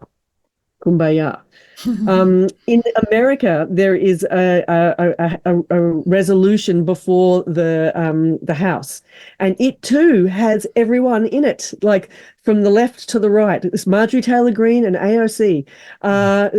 So if you're a pepper in America, like there is a House of Representatives resolution that you can call for support, and that will also be in the homework to say, actually, I support this resolution for all of the reasons that these people from across the political spectrum see how this precedent could be very dangerous for press freedom. It could be turned on US journalists and Australian journalists by countries that we don't really like. We don't want necessarily to create a precedent whereby, a country X like reaches into another country for something that's been published that they're embarrassed by. So it's to do with principles, and it's to do with like true information and government accountability, and for rogue agencies not trying to kill people that they don't like. So this is not about Julian Assange alone, and he's always said that. For me, sometimes it really is about him. It's like when people say it's not about Julian, it's like, well, actually, there's a guy dying right now. There's an Australian dying for our right to know, and could we please scream a bit louder for his freedom? So for the sake of his kids, for the sake of his partner and his friends, his family have suffered so much. So much. His father and mother have suffered so much. It's bad. It's bad, Jazz. So it's like there's political things that you can do to support, but there's also there's actions all around the world all the time. Every time, there was something like 200 actions around the world this week, marking what was called Day X, Julian's last stand. So there'll be more of those that you can join. There's all kinds of ways that you can get yourself informed, because there's been a lot of rubbish said about this case. So I'll provide some links in the chat as well, in the homework, that you can read up and educate yourself a little bit more. And my other thing that I really want people to do is go to the WikiLeaks website and look something up, put something in the search engine, and it's amazing like what half an hour of searching you can find out about, something that you're interested in. It's used a lot by, people in India looking up the names of prospective husbands and wives, apparently, but it's used for all kinds of things. It's a real archive. It's an amazing resource, and like you can look up stuff to do with Australia. It's amazing. I helped to edit a book about what WikiLeaks has taught us about Australia. You can find out heaps by looking onto that website. Is there anything that we haven't covered that you want to mention? No, I think that's it for this like strange court hearing this week. It was a strange way to follow court through Twitter. That's for sure. I don't think we are going to get to Tucker Carlson, because this podcast is over 3 hours long. It's all right. Tucker Carlson has had enough publicity for 1 week. I will get to him next week. I'll try and organise a double PEP week at some point in time to try and do some catching up. But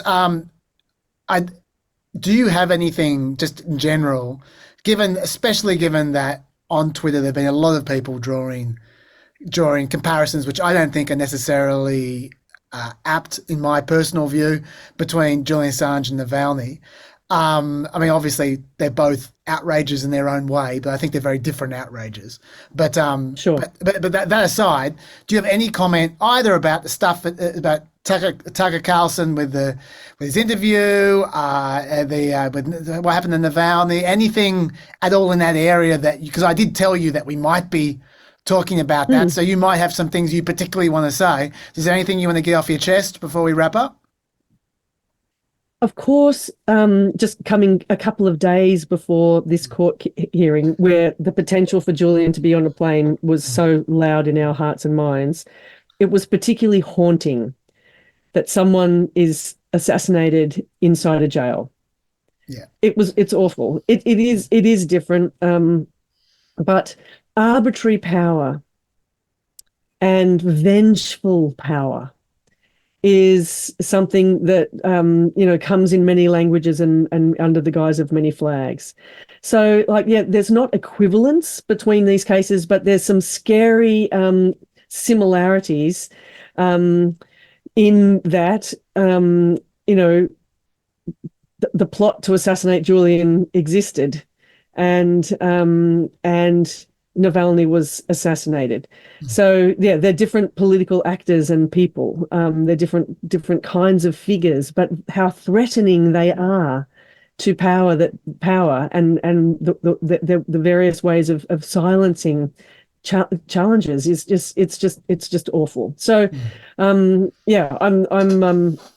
not a Putin fan, and I'm not a Tucker Carlson fan, and I'm not necessarily a Navalny fan.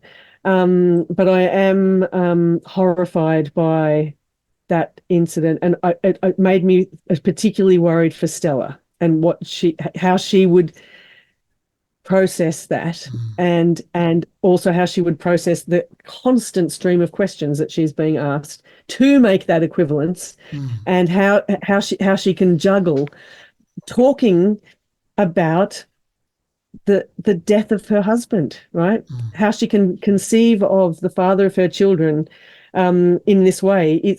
She has to do it every day. And so it was just another kind of, pouring acid on the soul, so it's tragic. It's awful. It's awful. Like it was like the death of Khashoggi was also like haunting in this way, because you're dealing with this arbitrary power, murderous arbitrary power.